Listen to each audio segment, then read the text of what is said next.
KoitCast.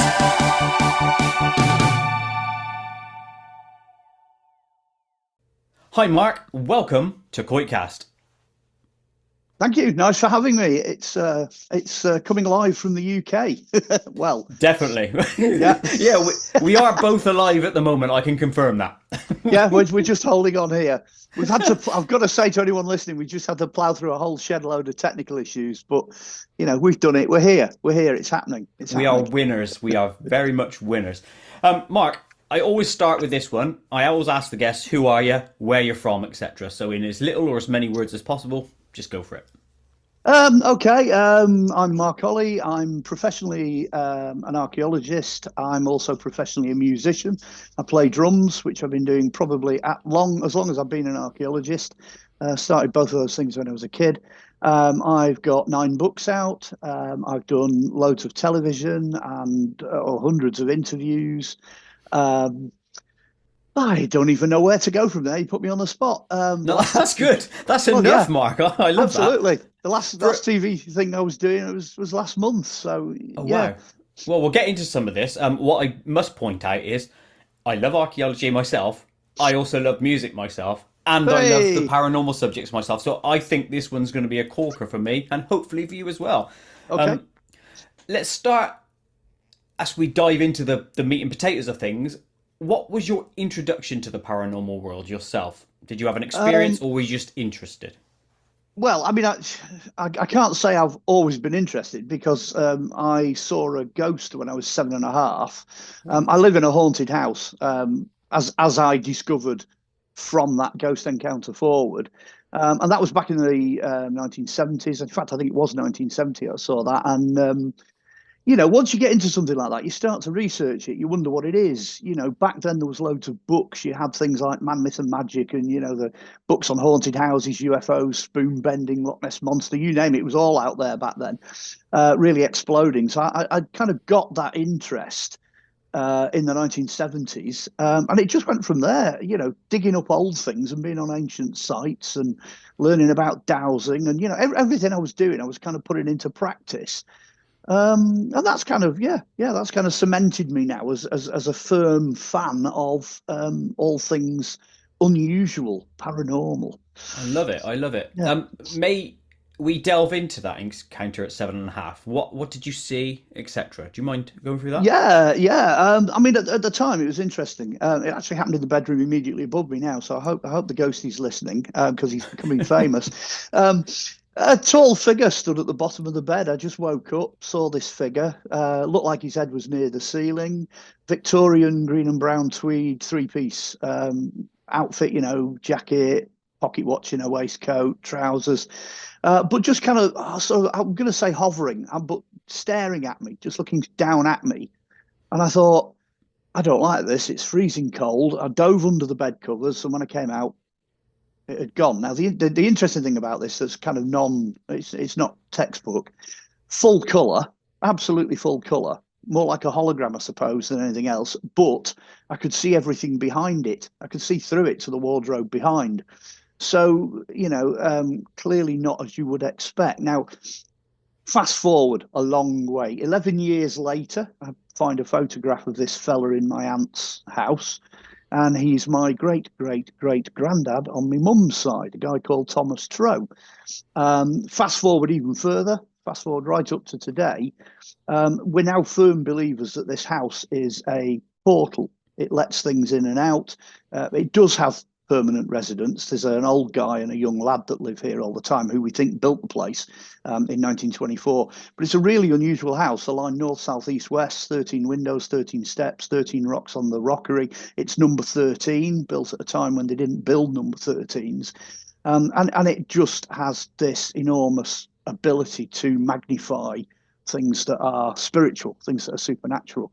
I mean, I could spend the rest of the interview just telling you when we got the builders in to rebuild the place over a period of about 5 years.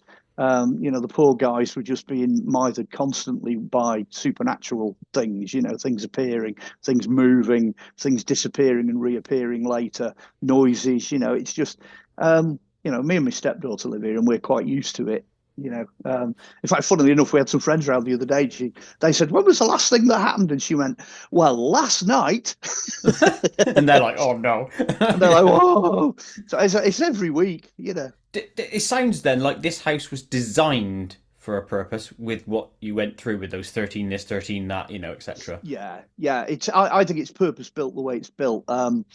When you think about it, when you go back to, it's after the First World War. All the youngsters are gone. They all died in the trenches, in 1918, and that was it. So these guys are building this in 1924. They're old guys. The house is built like a house of, almost 100 years earlier. It's a Victorian house. Most of them, I would imagine, are Masonic. They were the principal builders for the entire of this side of our village. So every road in every direction they were responsible for building, and all the houses surrounding it. So this side of the village was their handiwork, and this was their main house. They built this purposely for themselves, this one and the one joined on next door. But, like I say, at a time when it used to go like, 7, 9, 11, 11A, 15, they would leave it. All the buildings around it, all the other streets are like that. We're probably the only 13 on this half of the village. So they clearly did it on purpose. Yeah, clearly designed, and if you believe it is a portal, I like that idea that maybe that design and intention is what created it somehow. Yes, yeah. I mean, there's other bits and bobs as well, like the hat that belonged to the guy who built it. Because whenever we see him, he's always wearing a flat hat. We've actually found the hat, and it's in our half cellar. It's in the basement, directly under where we're sat now. So it's little details of personality, and intention, intent. They did things, they left things behind on purpose to make the house what it is. Then the question I would put to you based on that cap is, if you remove that cap from the house, would that guy still be there? No, I think it'd probably just lose his temper and start throwing things. I would say, or report the cap back and say, "No, you're not moving my bloody hat." Yeah, yeah, something like that. But I mean, we make very light of it, But we've had things where someone's flicked a light on and something's gone flying across the room, and then turned the light off and put the thing back and done the same thing again, and it's whizzed across the room again. The builders were having like I say, things moved around, so they'd put a hammer down, do something, come back for the hammer, and it had gone, and it's on the other side of the room, or it's gone altogether, and like 4 days later it turns up in another room in a bucket, or that kind of thing. Was constantly going on. So these kind of ghosty things have a sense of humor, and we do get other things coming through as well. I mean, about 4 weeks ago, my stepdaughter went through the door next to me here, and all I heard was a shout, "I saw you!" And then there's this bum, bum, bum, bum, bum, bum, bum, and she runs up to the top of the stairs. And apparently it was like a little, she described it as a cat, but almost made of gas. It was like a black cloud, and it was at the top of the stairs, and it was looking down the stairs at her. So as soon as she saw it, she ran upstairs to try and catch this thing. And when she got there, of course, it's gone. There's nothing there. And we've had something like that disappear out through the cat flap as well, but it was much bigger and much longer than a cat, and really technically it shouldn't have been able to fit through the cat flap. So, and that was after a load of scratching, and she had a witness with her for that one as well. So 2 of them saw that, and that's going back a few months. That's middle of the year. It's but we get stuff. we get light switches going on and off and stuff like that all the time. Okay, well, before we move into the areas that I'm going to focus on today, I do have one more question about that 7.5-year-old experiences. You said when you saw this, it was you felt cold. Were you cold because of the spirit being there, or was it cold because it was just cold in the house anyway? Well, as it transpires, it was the presence of the spirit. It was a drop in temperature, because obviously I'm wrapped up and I'm under quilts and blankets, and the heating's on, and so I was warm when I went to bed, freezing cold when I saw this thing looking at me. And then when I came out, goodness knows how long later, to see if it was still there, the room was back to normal temperature again. Amazing. Yeah. So what does that suggest? Does that suggest that the spirits suck out the heat energy, the thermal energy, to then manifest themselves? Is that what it is? I don't know. I've never really given any thought to that. But if the house is a portal, if things are coming in and out, and it's an opening in time and space, then you'd expect to have light effects, temperature effects, electrical effects. It's something's happening to interfere with the normal status quo. It's not as it should be. So maybe because drops in temperature are common. Anyone that's done supernatural adventures will know that drop in temperature. They actually carry temperature gauges, and you can see the temperature plummet.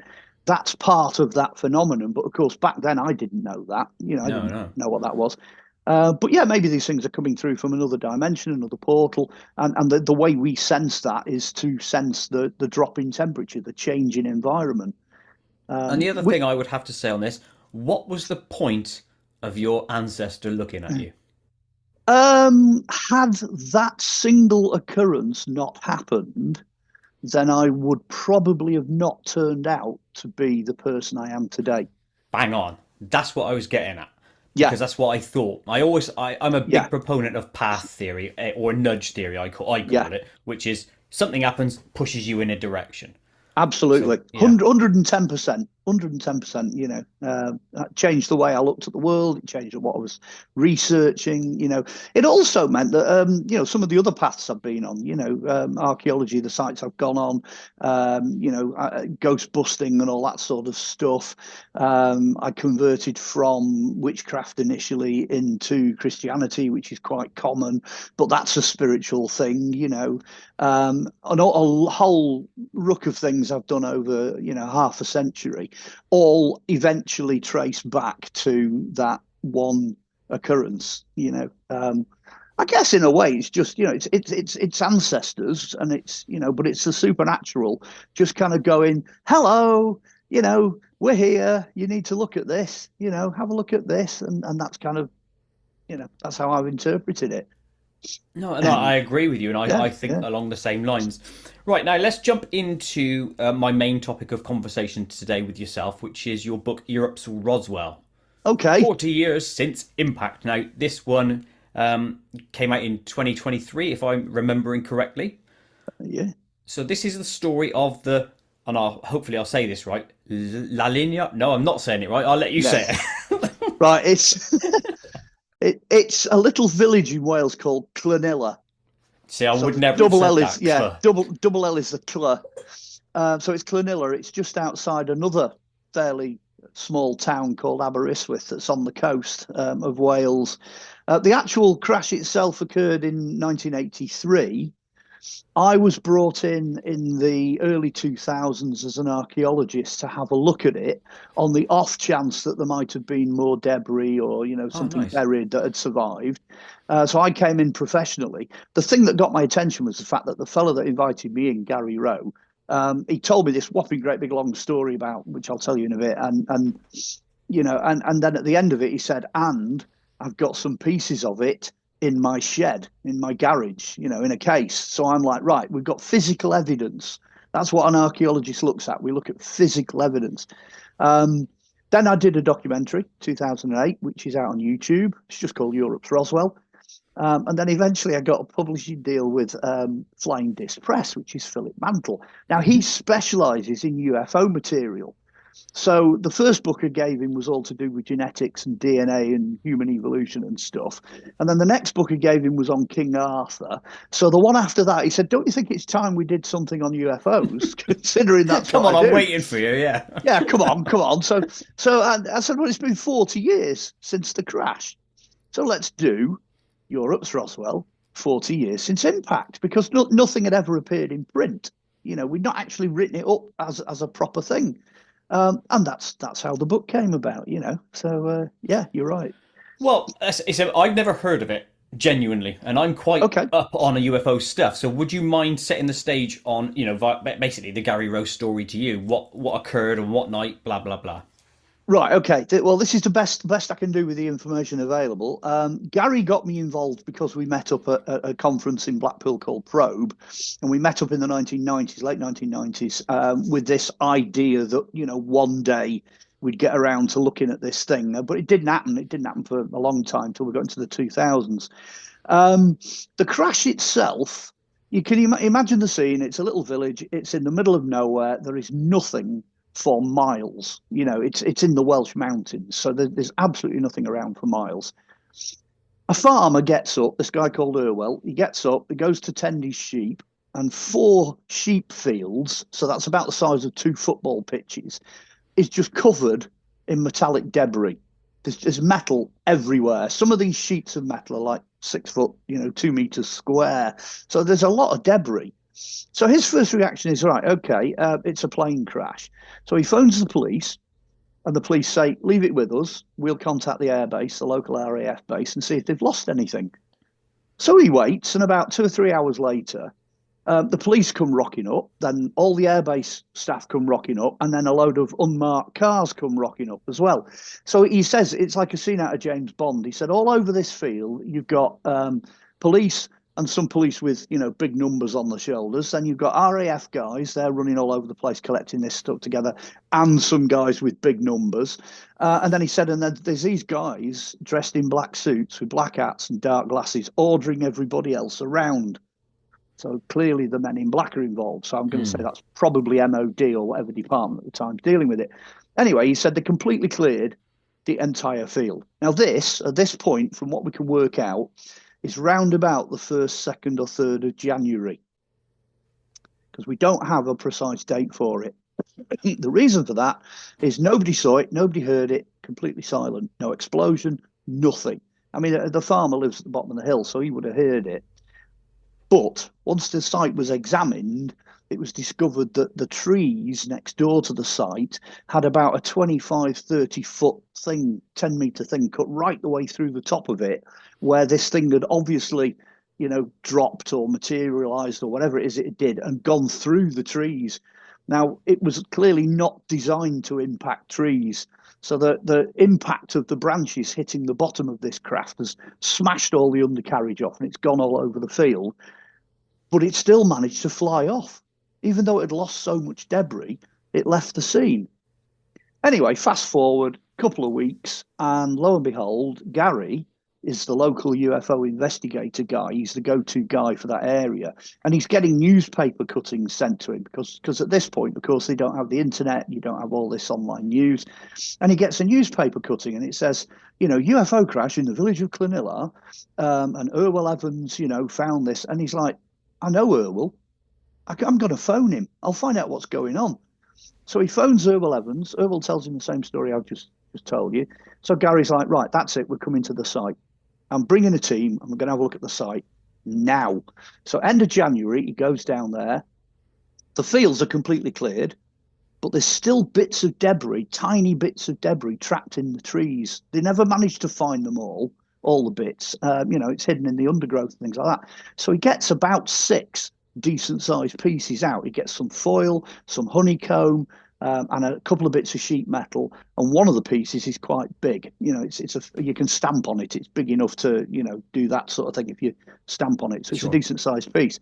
So he says to Irwell, look, we'll come back. We'll bring some metal detector scanners and stuff. We'll come back and we'll see what's going on. Anyway, again, about a week later, he gets a phone call beginning of February. You're not going to believe this. They're removing the trees. They're demolishing the forest. They're taking it away with bulldozers. So Irwell says there's little point, there's not much point you coming back. Again, fast forward about a week, Gary gets a knock on the door. Now, he lives in an old-fashioned bungalow with glass doors, and he said you could see these 2 black figures stood outside the door. He said, so he opens it, sure enough, men in black, hats, dark glasses, couple of unmarked SUVs parked on his close with no number plates and all the windows blacked out, incomprehensible passes. And the guy at the front says, can we have our metal back? Can we have our debris back? And Gary goes, no. This guy goes, yeah. Well, he goes, what do you mean no? Gary says, well, I've taken one of those pieces, he says, and I've broken it up into 100 fragments. And I've sent those 100 fragments in the form of key rings to people I know in the media. And he said, if you don't come back, that's where those fragments are going to stay. He said, but if you come knocking on my door again, I will tell all of those people to give those fragments to the media contacts they have, and we'll break the story. So this guy apparently just did that with his hat, walked off, and silently, they kind of drove out of the close, and that was the end of it. Well done, Gary, I must say. Yes. Win for the man, Yeah, so he gets to keep the metal. And that was the story. I mean, that essentially what I've told you now is the documentary, which you'll probably find on YouTube, Europe's Roswell. It's out there. And that was made by Reality Films, which is quite a big American company. And they did that. They produced it as a DVD. And I'm like, right, this is it. It's going to be the biggest thing since Roswell. Nothing. No interviews, no press, no television. Even, I mean, you've not heard of it. Nobody else has heard of it. Absolute, complete, dead silence. Now, the reason for that, we think, and we've always thought, is the whole thing is another Roswell. It played out. It was like they got the book off the shelf. You know what I mean? What do we do when this happens? Oh, there we go. You know, it's obviously a playbook. You know, they went according to the book, and then total silence, total utter silence. Even people who were big into UFOs in the early 2000s were just, no, we don't want to know. We don't want to know anything about evidence. You know, we don't want physical evidence. You know, I mean, if we'd have turned up with an alien body, they would still have gone, no, we don't want to know about that. You know, because I think that the idea, you know, the supernatural concept and the mystery and the not knowing whether they're aliens or not, and you know, they just did not want to know about physical evidence.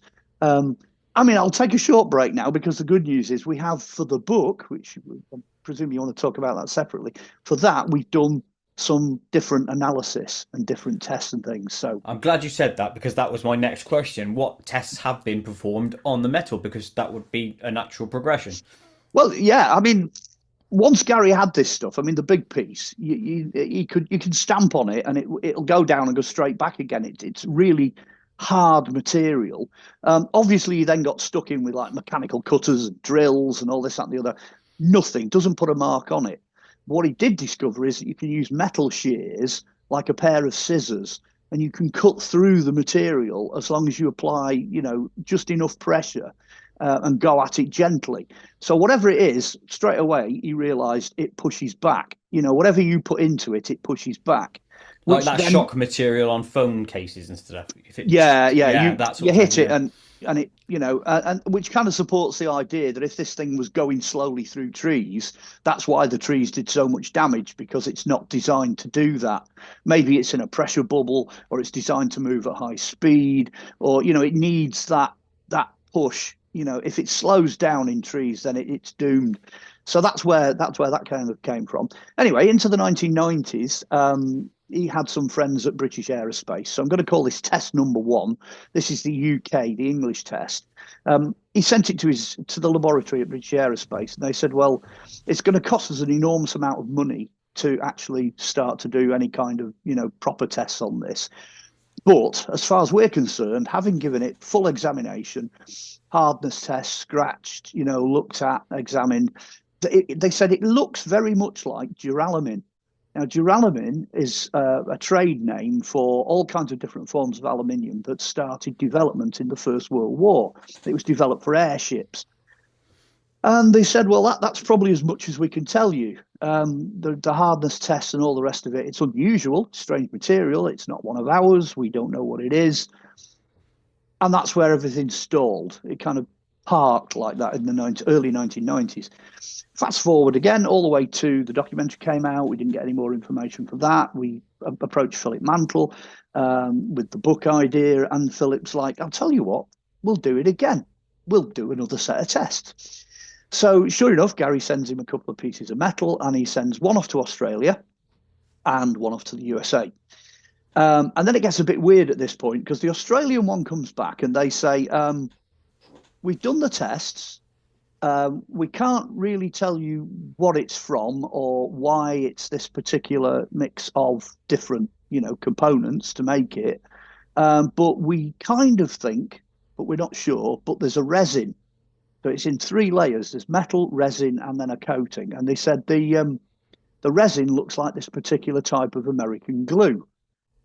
At which point we read the report and we're like, oh, sounds like it's one of ours. Must be a crashed, you know, whatever, military craft. Within days, we then get the one back from America. Now you're thinking, okay, well, if this resin is American glue, they're going to know what it is because it's America, you know. Mm-hmm. So this one comes back from America, and straight away it says, this is not one of ours. It's exotic material. It's made up 90 odd percent, 94.6% is made up of a substance called lanthium or lanthanum. Now that's on the new bit of the periodic table. It starts the new bit. So it's modern science. It's not 1980s science. In fact, if it was flying around in early 1980s, it would have been developed in the 70s. So you're actually talking about, a long time ago now. So half a century ago, they didn't have this stuff. And then the report goes on and it says, we think you've got two different kinds of metal. We think the one that went to Australia is one piece and the one that's come to us is different. It's not the same stuff.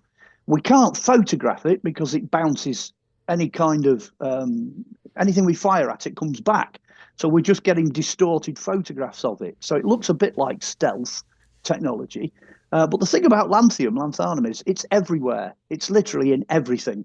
They may as well have just put soil because it literally, well, it's everywhere. It's in planets, asteroids, galaxies, meteorites. And they said, and that presents a real problem because to actually get at it would cost you billions of dollars to get it out. The extraction process is just a big no-no. So nobody's using it.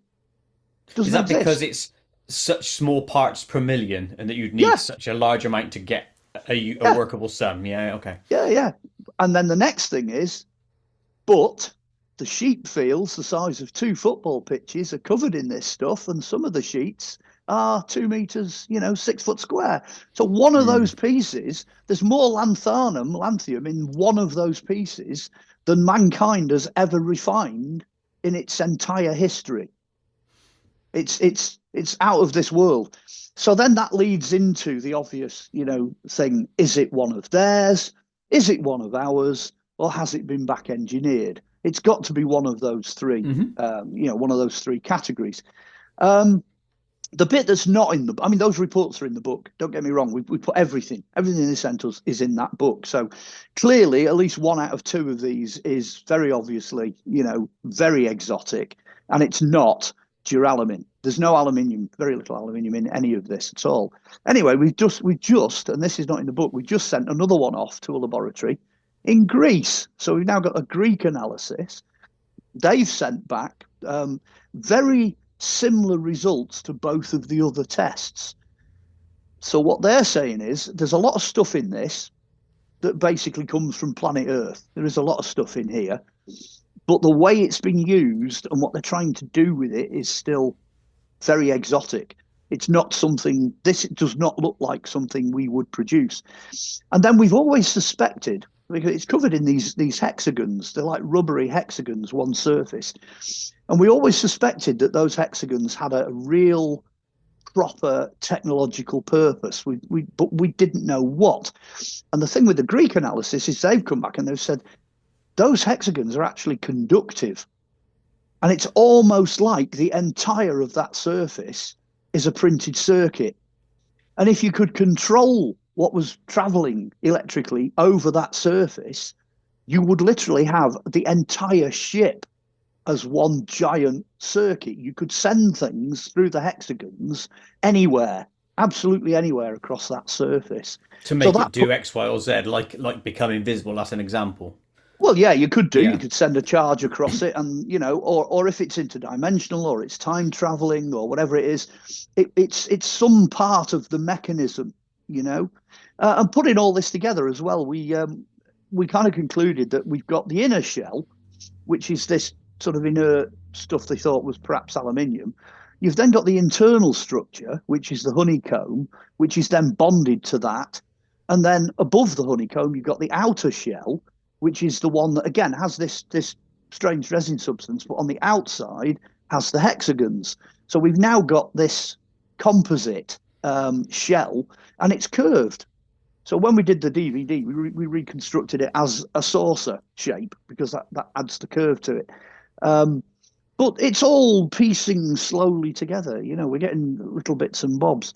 And then this is the kicker. This is the bit we really like, because we did a freedom of information request. And when we put the book out, we got about 5 of these back. So we had police, fire, ambulance, Air Force, Americans, Brits, everybody, you name it. Every man and his dog sent us one back.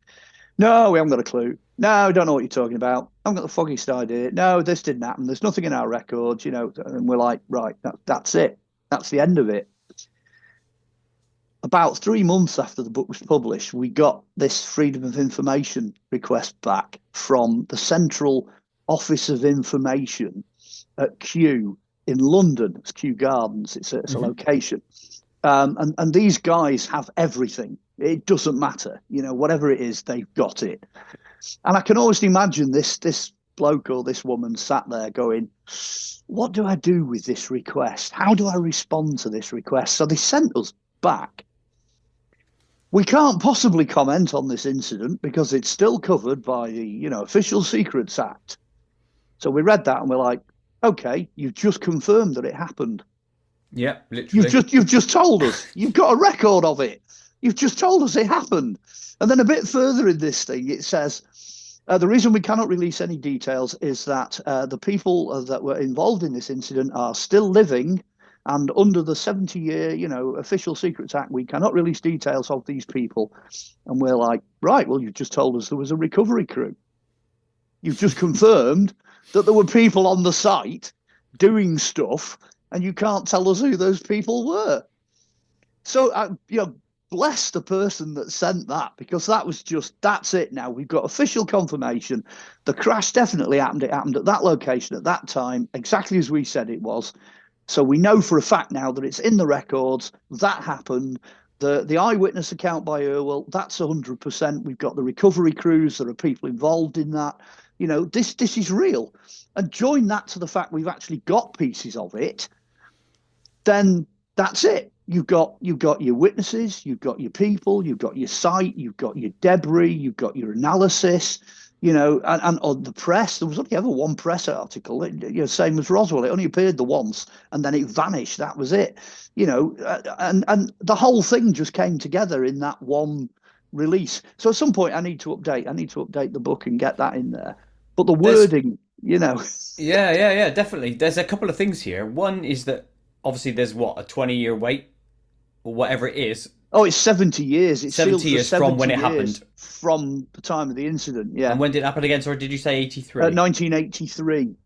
All right, so we've got a bit longer to wait before you could then re-FOI. Yeah, probably about see if anything comes of 30 or 40 years. Yeah, so maybe be for the next too long. Yeah, be for the next generation. Next gen, yeah. That's a shame that it wasn't closer. That we could have, waited a bit and got more. The tests on the material, were there any? I don't know whether this is right terminology or not, but isotopic tests to determine whether it's radiologically earthbound or whether it comes from elsewhere. Well, that was the problem, because and I've said this. I've actually gone on record and said this, that wherever it comes from, whatever it is, the construction is still going to have to be based on something that actually exists. So you've still got, your fire, water, earth and air and spirit. That's your basic construct. You've then got electrical or light or wavelength. So that's your secondary construct. But then your third construct is it still has to be made of something, iron or lanthanum or aluminium or whatever. It's going to be made of the same stuff that it's designed to interact with. So even if it's aliens, or whatever it is, because I've got an interesting idea about what it might be, but whatever it is, they're going to be using the same materials available to them that are available to us. So Yes. what you would expect to find is that those materials would be used in a way that we would never think of using them, or we would never do that, which is why lanthanum is the kicker. Because I've had people, there's some scientist bloke did a YouTube expose on this and said, it's quite clearly it's a military craft, So I got on the email and messaged him and I said, what do you know about lanthanum? And he just went, nothing. And I've done this with a few MOD folks as well, people involved in the aerospace industry. I said, what do you know about lanthanum? Nothing. Next minute, this expose, whatever, vanishes, disappears off YouTube, because that's the kicker. They're doing something with something we know exists, but we can't do that. It's beyond our ability to do anything with it. Yeah, so if we know, based on your curvature of the metal, Yeah. you can work out its X size and you'd need X amount of this lanthium. Oh yeah. Two things there. Obviously, you could quantify based on what you said earlier, which we don't do it because the cost of Yeah, mining it's to get just X amount is impossible, sort of thing. yeah, And it's secondly, have we got any materials in any existing military jets or anything that we can say is made of X amount lanthium? If it's 0 or 0.1, you could say, well, why are we not using it everywhere else then if it appears here?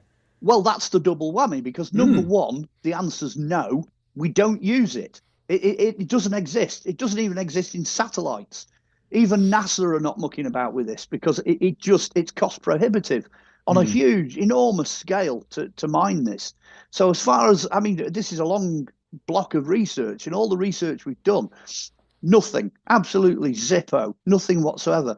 And then there is the cost involved. That's the second aspect of it. There is no easy way. It's not like, oh, I found a vein of lanthium, running through this rock. It just, like I said, it's like soil or air or water. It's absolutely, it is everywhere. Everything has got traces of this in. But to the best of my knowledge and everybody else's knowledge, there is no concentrated source. There's just, and it's only a remote possibility, just a remote possibility that at some point, some socking great big lump of, lanthium meteorite came flying in from outer space.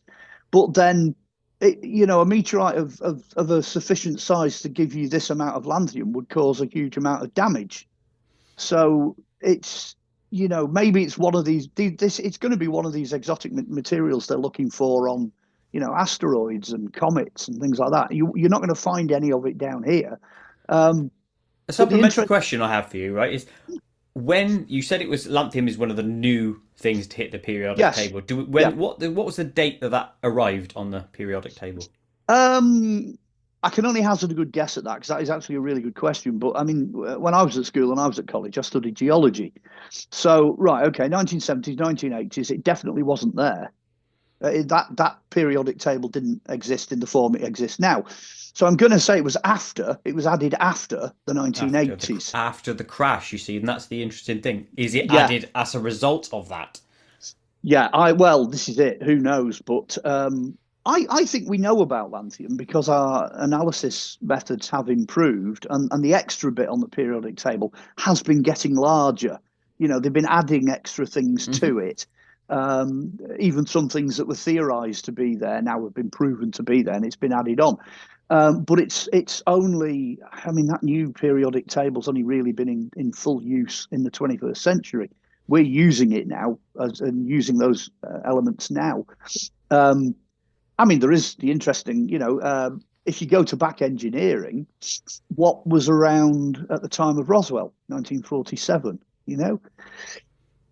Excuse me. Is it a post-war thing? Thank you. Is it a post-war thing? Is it something that was developed, by the Germans or the Russians or early American development, or did it come down in the Roswell crash? Was it something that we found and then we started messing about with? But the overriding opinion of the vast majority of people is no. That's not what it is. It's new. It's something new.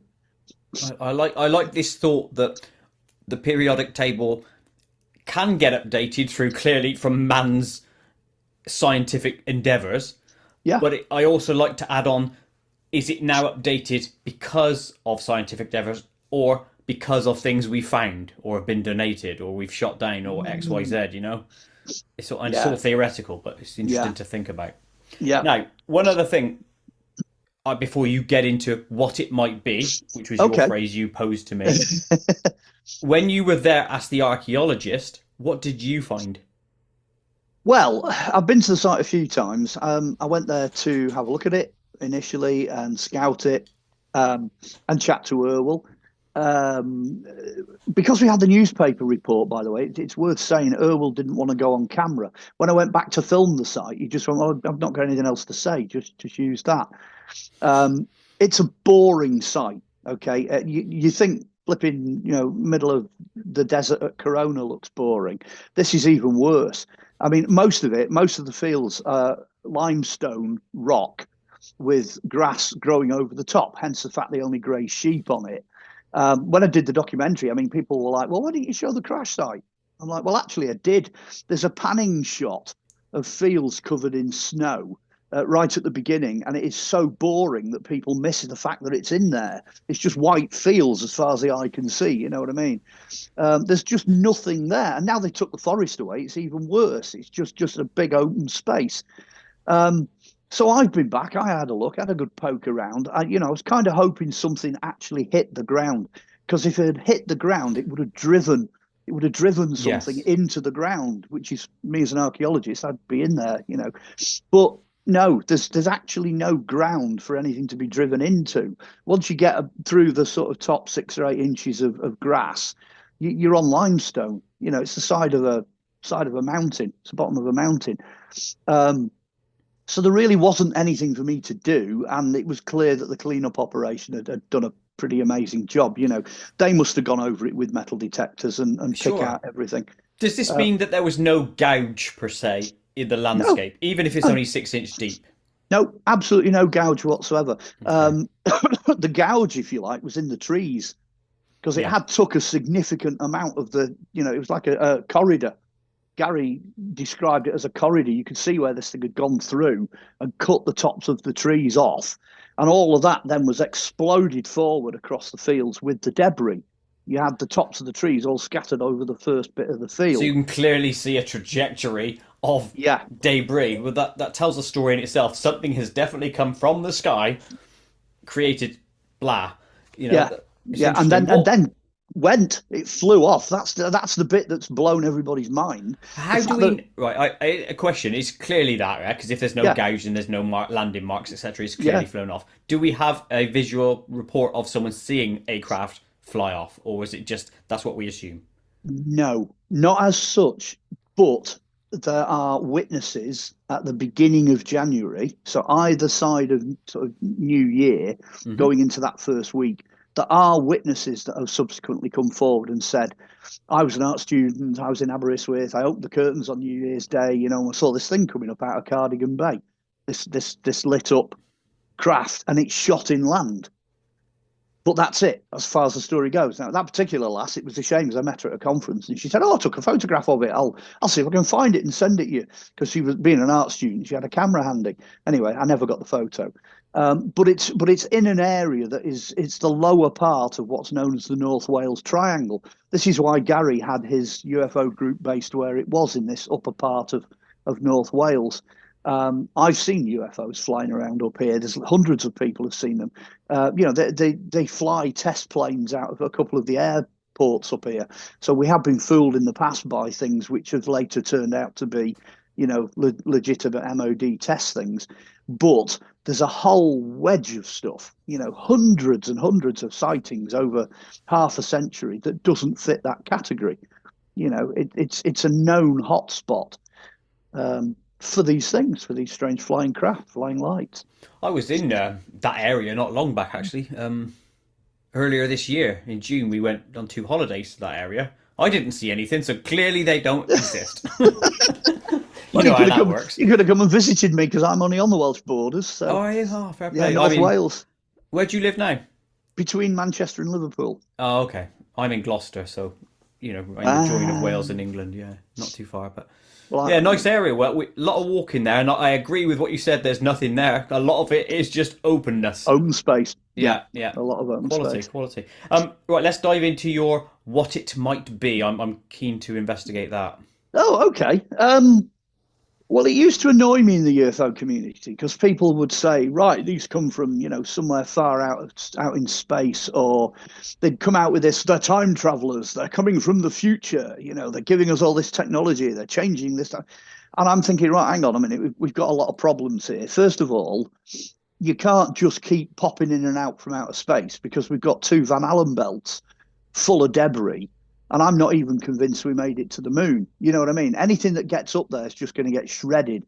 And that's getting worse. We're throwing more and more debris up into the upper atmosphere. So, the Russians have come out and said quite openly, we're stopping putting stuff up there because it's just getting shredded. It's turning into like the next rubbish dump for mankind. So I'm like, okay, yeah, maybe they get some protective force field or something. And, but I'm not entirely convinced. That doesn't sit right with me. And of course, we have no evidence. There's nothing to really base that statement on. We don't know for certain what's going on. And then you've got NASA in the way, who, sometimes they're telling you the truth, but most of the time they're not. So you've got that, you've got the whole military thing. And then you've got this, well, if they're coming from the future, what about the paradox? What about the fact that they're going to come back and change their own past, which is going to cock things up big style for them in the future? They could ruin it. They could actually destroy themselves or disappear in a puff of logic. It's not something that easily makes sense. And then it dawned on me, and I'm thinking, I'm an archaeologist. I deal with the past. There's so much evidence of what I would call supercultures, things like Atlantis and Mu and all this sort of stuff. Clearly, there's a lot of stuff going on in the past. And then you start to look at things like language, pyramids, technology, iconography, all this sort of stuff around the planet seems to be common. Species, even human species now, the more they're doing DNA analysis and stuff like that, are loads of commonality. You're finding the same thing all over the place. So I'm thinking, what if Einstein was right? What if time and space are actually relatively irrelevant? What happens if you could conquer time and space? What happens if in the very distant past, way back, tens of thousands of years, they actually conquered time and space? What happens if they did it? Well, they'd have time machines. They'd be able to travel through time and space. And now I'm starting to think, right, that kind of fits what we're seeing with these craft that just appear out of nowhere and disappear. They've got strange abilities that clearly are not rooted to planet Earth. They can go really fast. They can go through objects. They can come out of water into air. They can do all this sort of stuff. It's very obviously high technology. And also, it wouldn't matter if they're coming from the distant past to find out where the planet has ended up. Maybe they're arriving now to see where planet Earth is, which then also explains all your cattle mutilations, your abductions, all the stuff they're taking from the environment, small animals, environmental samples. It also gets around a thing that I call it the Star Wars problem, or the Star Wars paradox, because in Star Wars, they only had the budget to do aliens with a head, 2 eyes, a mouth, 2 arms, a body and 2 legs, etc., 2 hands. So all these things that are coming out of these spaceships, quote, are like us. They're all, nearly all, 99% humanoid. So, if it's a duck and it quacks like a duck, shoot, it's a duck. Maybe these things are us. Simple as that, because they look like us. And, they respond and move and do things like us. Maybe they're us. Maybe they're us from the distant past. Maybe that's what they are. They're coming to see what's going on. And that really is, I think that's the conclusion I reach in the book, is we're being visited by inquisitive proto-humans from the distant past. They're coming to see what we're up to and where the planet's going and, maybe what the next phase is. That's an interesting theory. So rather than coming from the future back to visit, for historical reasons, like you would, do your archaeology, they would do that. Literally, wouldn't they? Anthropology or whatever. If they're coming from the distant past, that must mean they know of their demise at some stage. Well, I've dodged that. I've dodged that as a question, really, because in one of the books I did for Philip, the first one I did, which incidentally is the only book of mine that ever to go out of print, so you can't get it now. But Crystal Skulls and Human Heads does look at that thorny subject. Because when I wrote the book, it was clear there are at least 9 different species of humans, that's distinctly different species, were gone. Okay, they'd gone extinct. That number now has reached 27.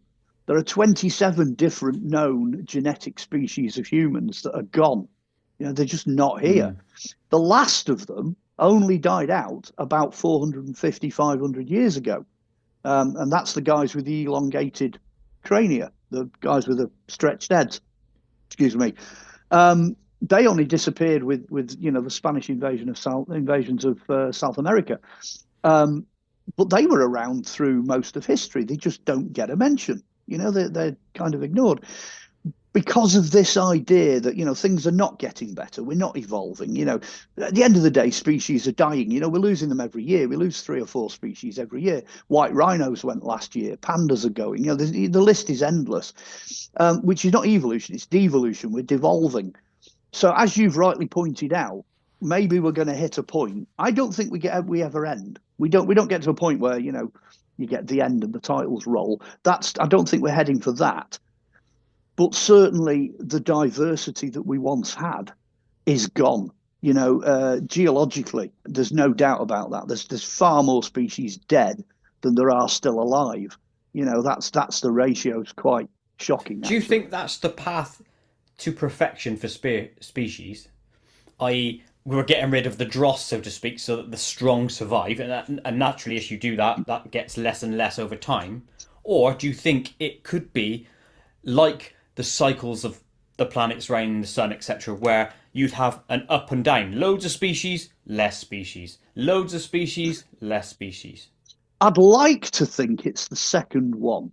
I'd like to think that once we start to devolve and we start to wind down, I'd like to think there's like a reset. There'll be a winding up again. Yeah, well, a start. Yeah. I'm going to go all in and say, wham! It all suddenly comes back. It's like a creation event.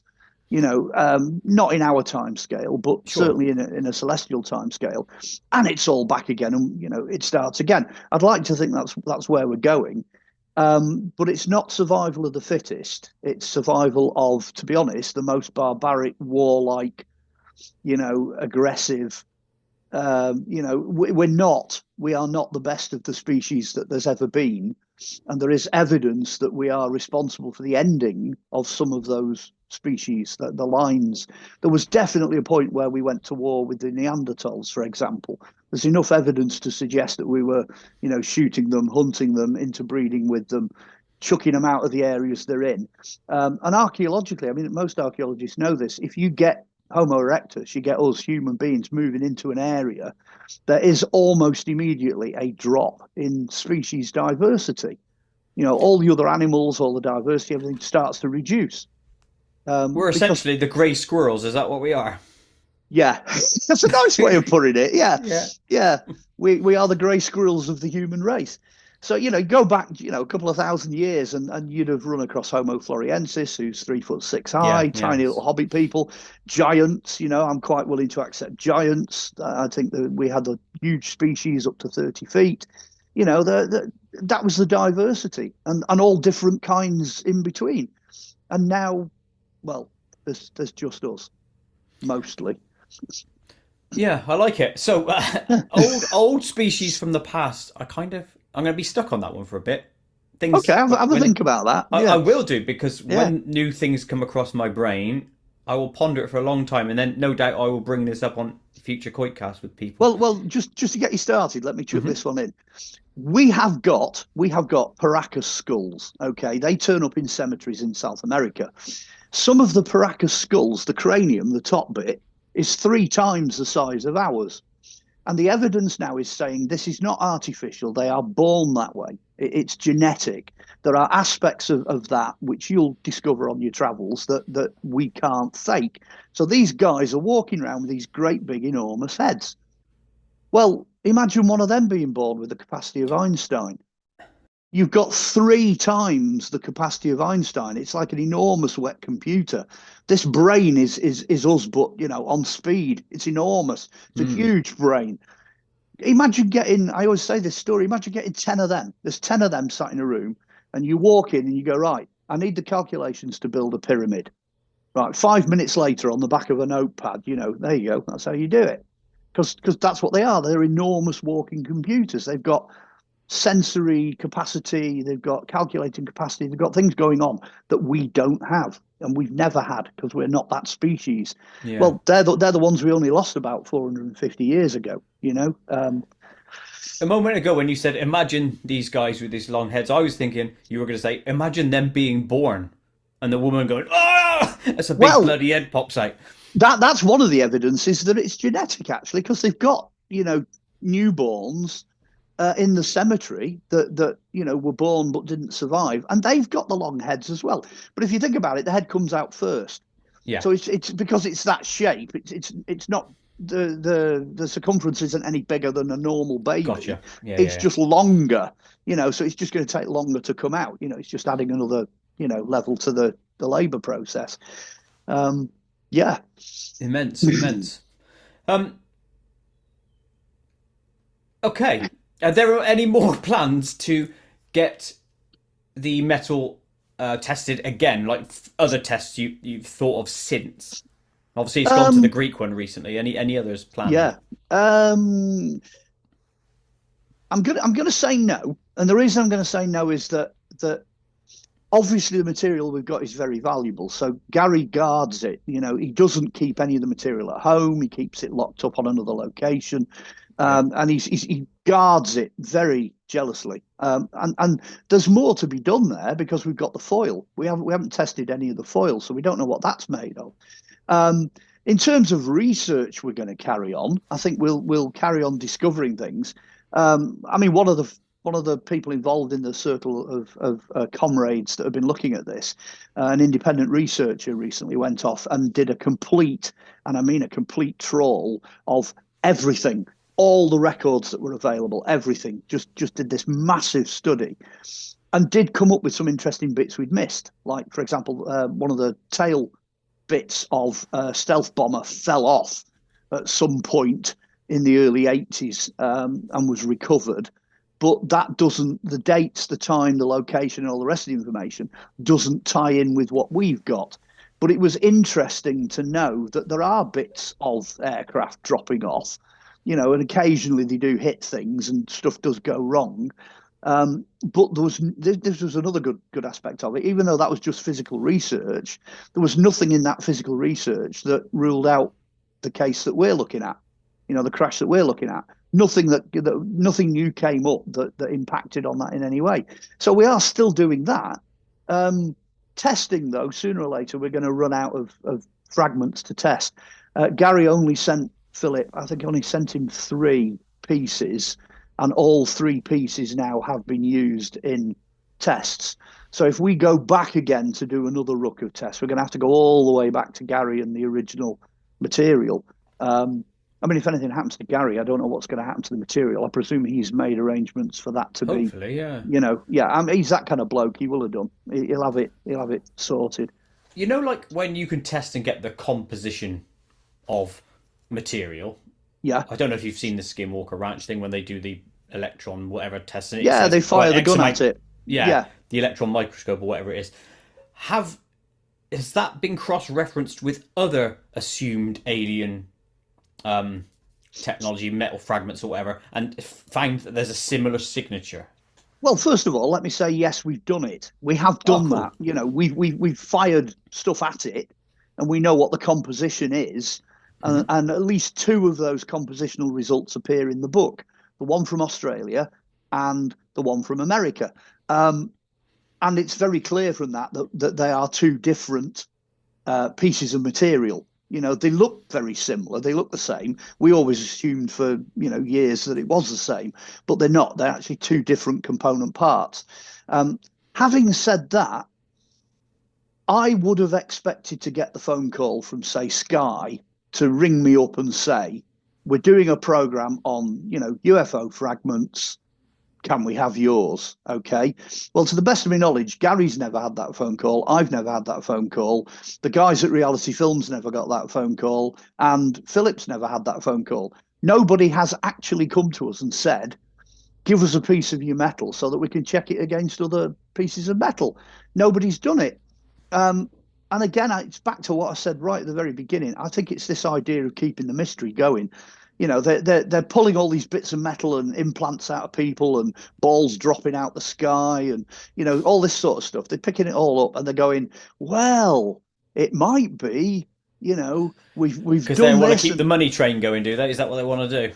Well, it's that, yeah. Or gravy train, whatever you want to call it. Yeah, they want to keep the mystery going. Whereas they could have ours. I mean, we'd gladly give them a piece with the hexagons on, and it'll just blow the whole thing out of the water. Because my big argument has been this thing about disclosure. people say, oh, the Americans, we've got to have disclosure. It's got to go through, House of whatever, and we've got to do this. And then they go, yeah, we'll do that. And then they do the disclosure, and it's not disclosure. They don't tell you anything. There's nothing new. They're just churning out the same thing over and over again. Well, this is disclosure. I say to people, if you've got a whole library of UFO books, you're still missing the last chapter, the last bit where you actually nail this thing. You're missing the last chapter all the time. You're nearly getting there. You're almost there about, no, but we're not going to do it. I said, if you get this book, if you buy Europe's Roswell, you've got the last chapter. You've got it because we physically got it. We physically analysed the debris. It's in the public domain. It's not. We're not waiting for the House of Representatives to go, yeah, we'll put that piece of paperwork out. None of that. We don't need that. It's there. We've actually got it. And it's done by professionals. The laboratories are professional. Gary's a professional researcher. Philip's a professional publisher. I'm a professional archaeologist. All the people that have done the research, we've gone to the military. We've got military experts in the background, people that know about aviation. We've got people that build stuff for the military. We've gone to, British Aerospace and their team and their researchers, this, that, and the other. We have literally ploughed every furrow. And it is what it is. It's come back as that's what it is. It's exotic material, yeah, and it is the evidence, yeah. They don't use the word alien. They use the word exotic. They do use the word exotic. I think not the Australians, the Americans just come back. They called it an exotic alloy. They used words like that in terms of what it is. I can understand that because they don't want to put a label on something that it might not be. Because if it is interdimensional, that is essentially separate from an alien of this, of this realm. Yeah. And like I said, my opinion is I'm not quite sure it's aliens. I think if you shook hands with a grey and then went off and tested the DNA shedding or whatever, mind you, they could be wearing silver suits, in which case there wouldn't be any. Maybe that's why they appear the way they do. They're always suited and booted. But if you could get hold of a bit of their DNA, I think you'd have a bit of a shock. I think you would find they're proto-humans. I think they're a super, super duper version of what's on planet Earth now. I genuinely do. Yeah, it's one of those things, isn't it? The theory that they're not from elsewhere, they're from here. Now, whether that's alive today under the oceans or another theory like yours, visitors from the past, so to speak. Either way, it's fascinating. I'd love to know the answer. Did you watch that Age of Disclosure documentary, by the way? I know all the people that are involved in it, and I knew what was coming from a production point of view. So there's nothing in there that surprises me. No, there's not. There's not. It's just more another summing up, wasn't it? Yeah. Yeah, it's more of the same old, same old. A bunch of talking heads giving you the same information that's already out there. And again, Age of Disclosure. They never contacted us. Nobody came to us. Oh, you're the ones that have analysed the piece of crash debris. They never asked us. They never came to us. That would have been great. We could have put that in. Guess what? There is actually. There should be. There's yours. I'm sure you've heard of Art's Parts. Yes, I have. Yeah, there's there's loads of them, isn't there? There's other ones. What is it? Is it called the Boogieba Sphere or something? Yeah, that's right. The Boogosphere. Boogosphere. There's that one. It's just loads. There's tons out there. We need a documentary on that, Mark. No pressure. Maybe you should do that. Collate all the evidences around the world that seem to be falling through the cracks, and then sum up that and say. Because that's what everyone says, isn't it? Aliens, they probably do this, but there's no evidence yet. Well, there bloody well is. There is. Of course there is. There's tons of it.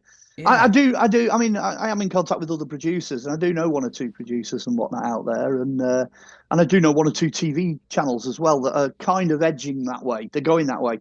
But again, it's like everybody's waiting for someone to fire the starting pistol. Yes. And it takes somebody, maybe it's yourself, maybe it isn't you, maybe it's somebody else that just needs to say, right, no bugger's doing it, sod it, I'll do it. Yeah. I think the time is coming. I could see me, talking somebody into doing that. I'm working with a production company in London. I'm working with a couple of production companies in the States. There's lots of people out there. But it's funny, really, because the thing in television, and most of the public don't realise this, there's a saying. The saying is, we want the same but different. Yeah, but that's retreading the boards again. We don't need that. Yeah, so it's like really slowly, you can drop a new thing in every now and again, and but the same but different. That's what they want. Hmm. They always want that. So I'm all for different. Let's do something new, something original. I'm with you. Yeah, yeah. Originality is key. That's amazing, by the way. I'm going to definitely look that up, and I will look up your documentary. It's on YouTube, you say, yeah? Yeah, they're all out there. Do you want me to do a quick advert? Because it's Yeah, really go for it. easy. Do it. If anybody wants any of the books, there was 9 of them. Like I say, one of them's just gone out of print, but the rest are still available. All on Amazon. Just type my name into Amazon, dead easy. Buy, comes whizzing through the door the next day or within a few days because it's Christmas. Anybody wants me, if you want to get hold of me, I'm only on Facebook. Just come and find me on Facebook. Send me a friend request. As long as your name's not Fifi Trixabel and you've got a rainbow as a thing, I will friend you. I'll accept you. I accept pretty much everybody. And you can message me on Messenger. And then finally, if you want back catalogue, anything to do with back catalogues, so the TV series, the documentaries, interviews, everything, it's all on YouTube. 2023, I uploaded the whole lot. I just thought, sod this, the people need to see it. So it all Okay. went up. Yeah, there's a host site called Drake Michigan. They host all of it, and it's all been, improved, digitally remumbled, all that sort of stuff. It's all on there. So you'll find it. You'll I'll find tell it you on what, this YouTube. Mark, lob me a link to the channel that's hosting your stuff. I'll link it in the description to this video, and when I put it Okay. on Spotify, Well, and I'll link to your author page anyway. It's no well, problem. literally, when you come off, just type in. It's all one word. Drake Michigan. Okay. DrakeMichigan. IGAN. That's No it, worries. Drake Michigan. Just type that in. Or like you say, go on YouTube and you'll hit one straight away. You'll see like a welcome thing with a photo of me, and it'll give you the episode. Click on that, and then you're on it immediately. Lush. Okay, well, I'll definitely link that Yeah, from dead the channel easy. below. Right. I want to talk about music and then archaeology. Whoa, So, okay. music. I'm a musician of sorts myself. Right. I do a lot of stuff.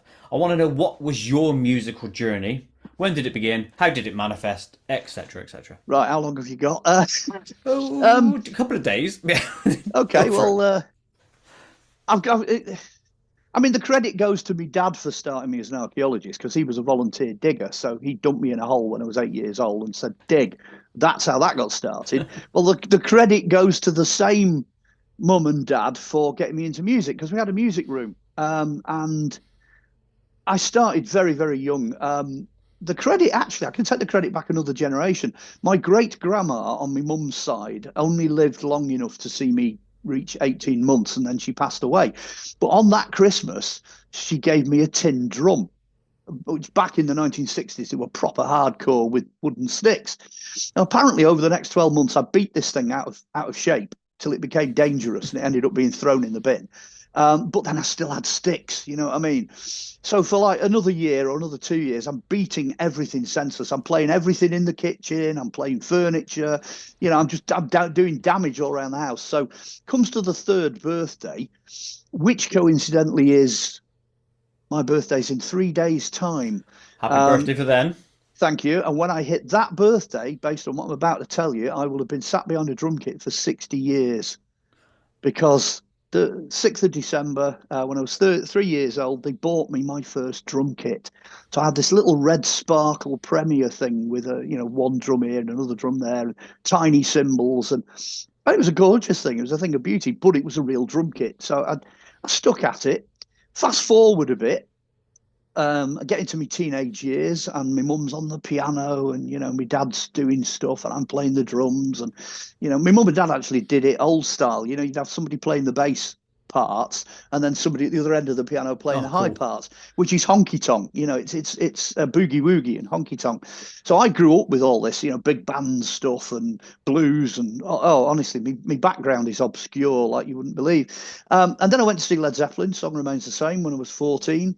Massive, great big screen, surround sound. The whole thing's done in quadraphonic or whatever it was back then. So you got Jimmy Page giving it the bam bam. It's bouncing all around the cinema. And anyway, the opening track of that is rock and roll, and it starts with the drums.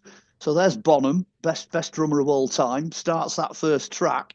They all kick in at the beginning of rock and roll. It's on The Song Remains the Same. And I'm just like, that's what I want to do for a day job. That's it. That guy is doing what I want to do for a day job. That's what I'm going to do. And that was at 14. 16, I'm like, I'm going to be a pro drummer. I'm just going to be a pro drummer. My dad's like, no, you're not. You're going to learn a career. You're going to have a job.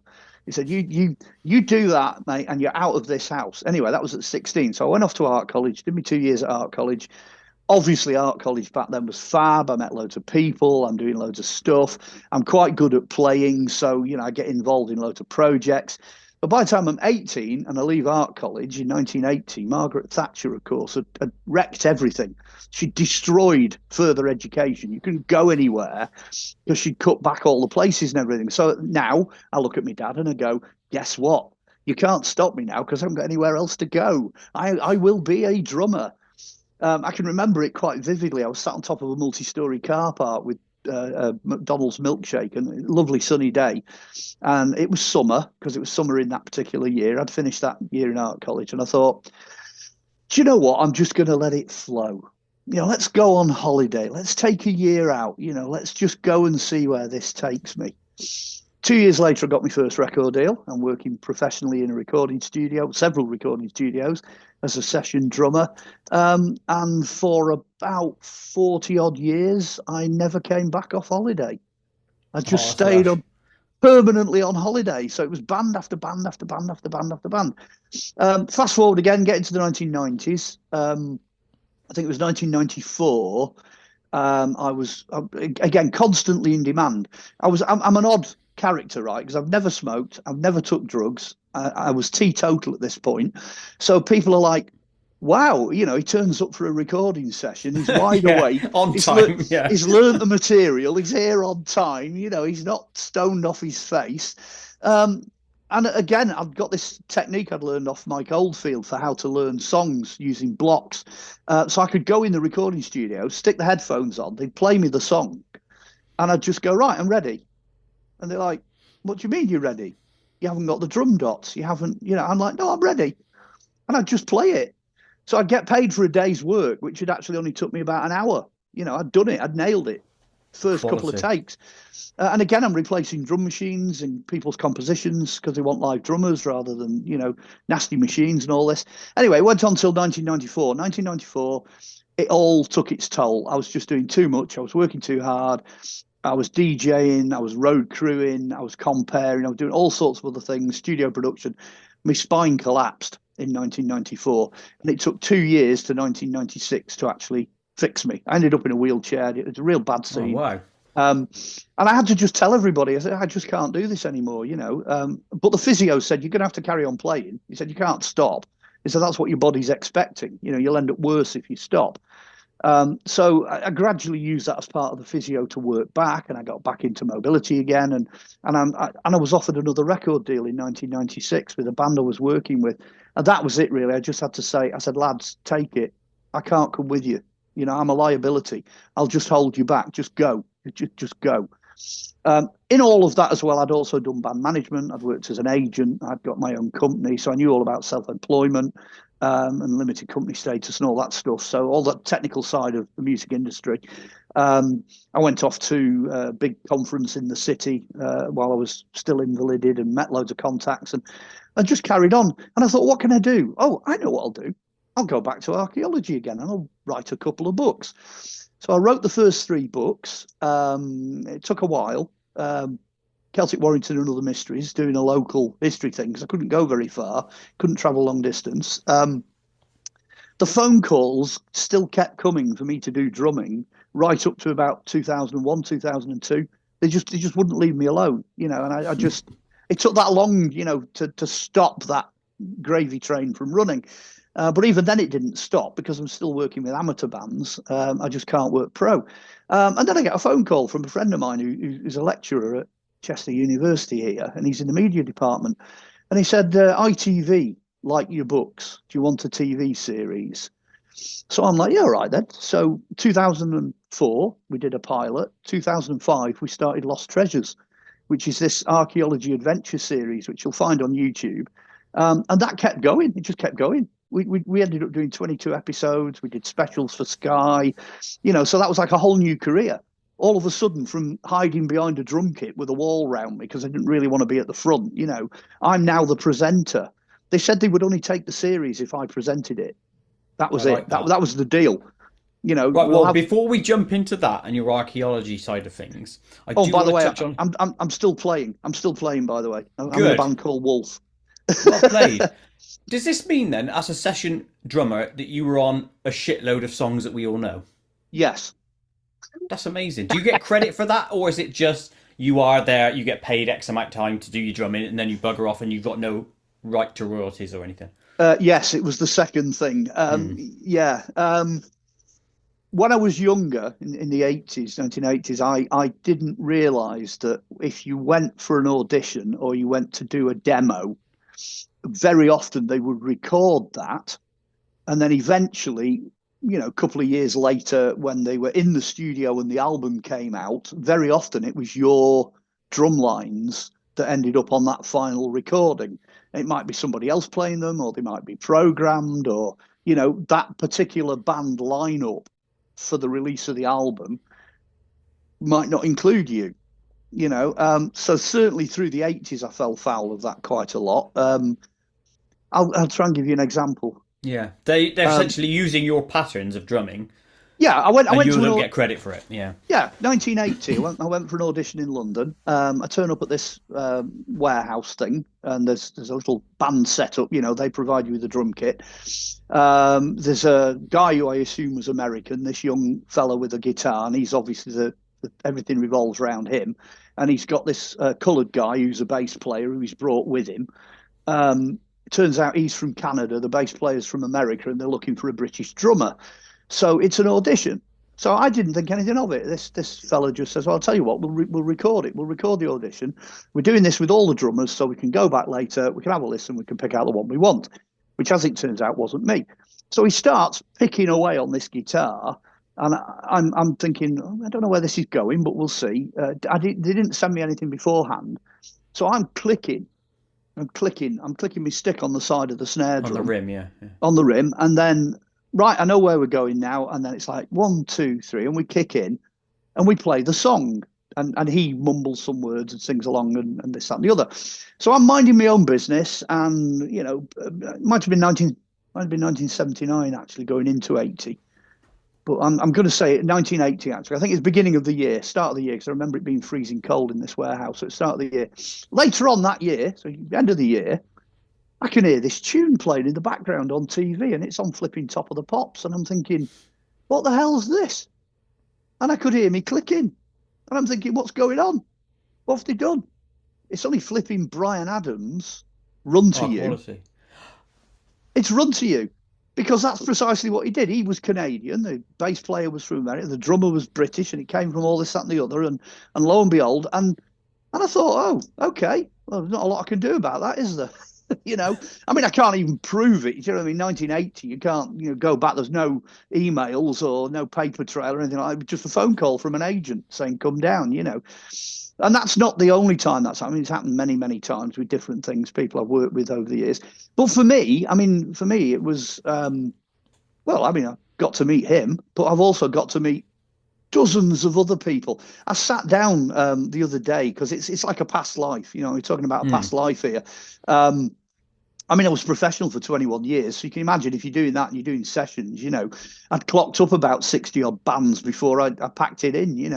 I mean, the most famous one's a band called The Tempest. They got Radio 1. They released an album which didn't do anything because the record company went bust in the end. But they had 3 singles on Radio 1. They did all sorts of stuff. I did all the work with them.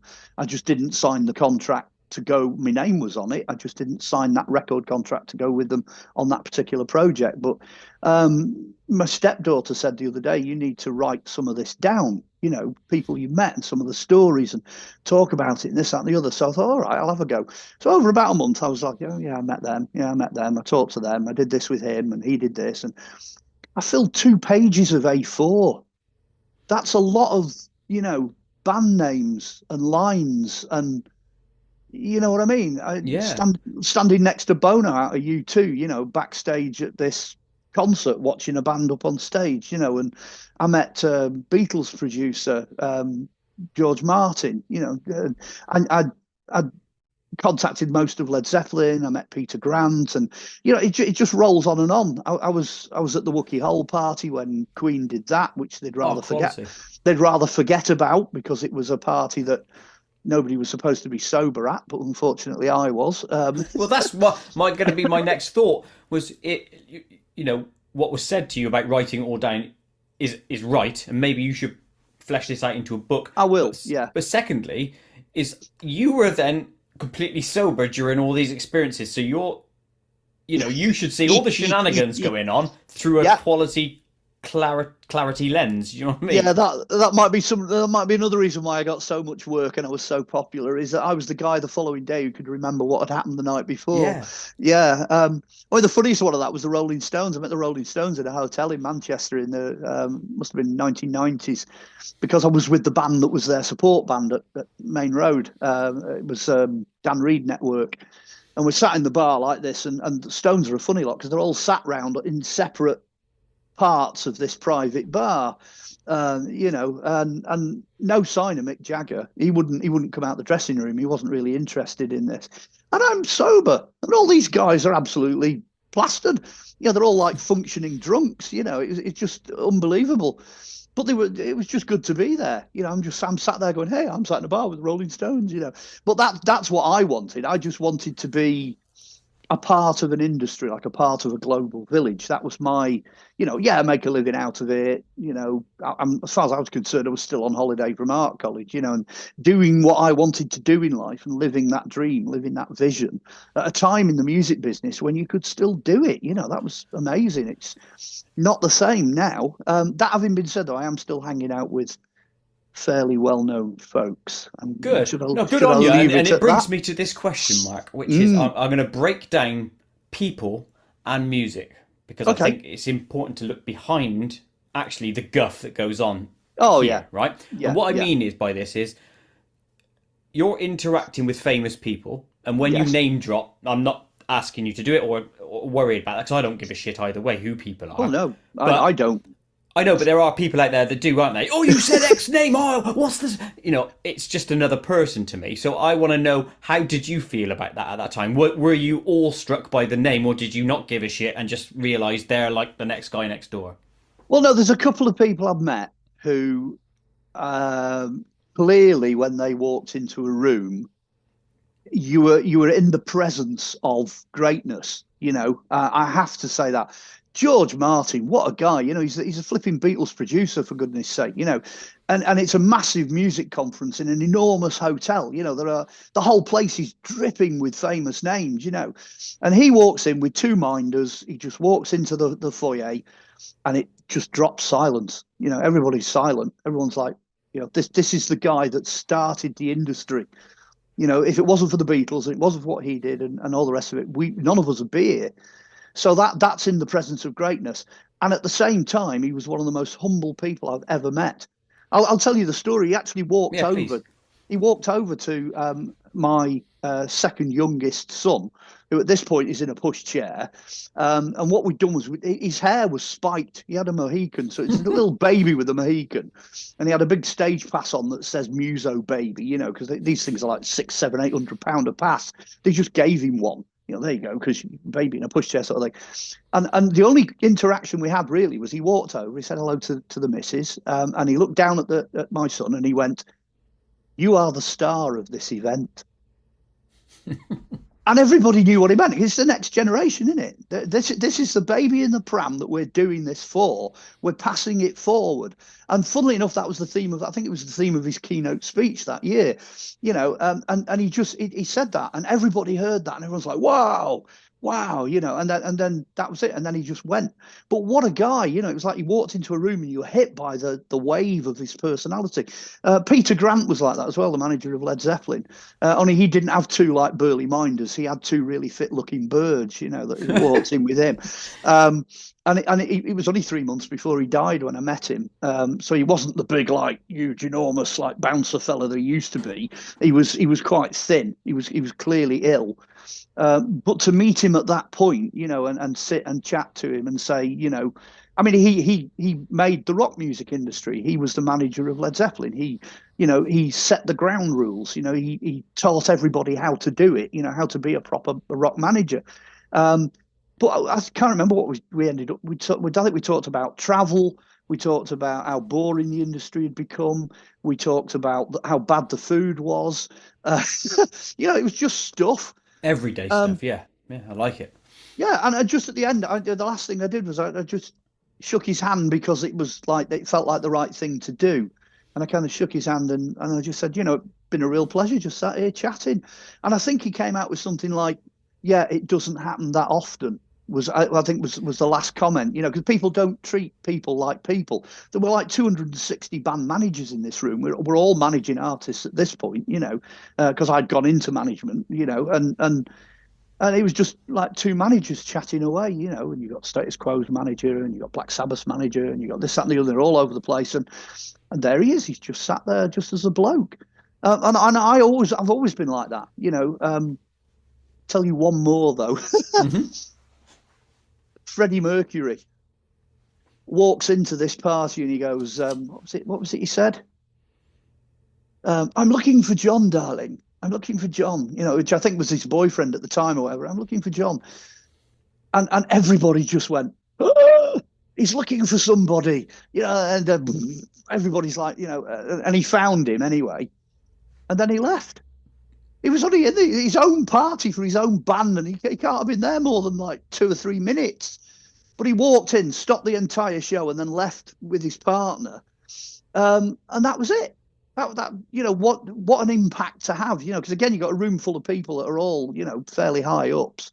You've got what was it, Roger Taylor sat over there with women dripping all over him, and Anita Dobson sat over there with Brian May, and nobody could work out where John Deacon had gone. He disappeared into the woodwork like he always does, and it was one of those moments where somebody comes in and makes an impact, which, funnily enough, the Rolling Stones were the exact opposite. They were all like hidden away in different corners of this bar, and there was just no atmosphere at all.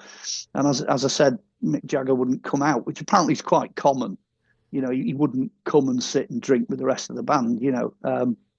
That was really frustrating. It frustrated everybody, especially the drummer, whose name for some reason eludes me. He's passed away now, hasn't he?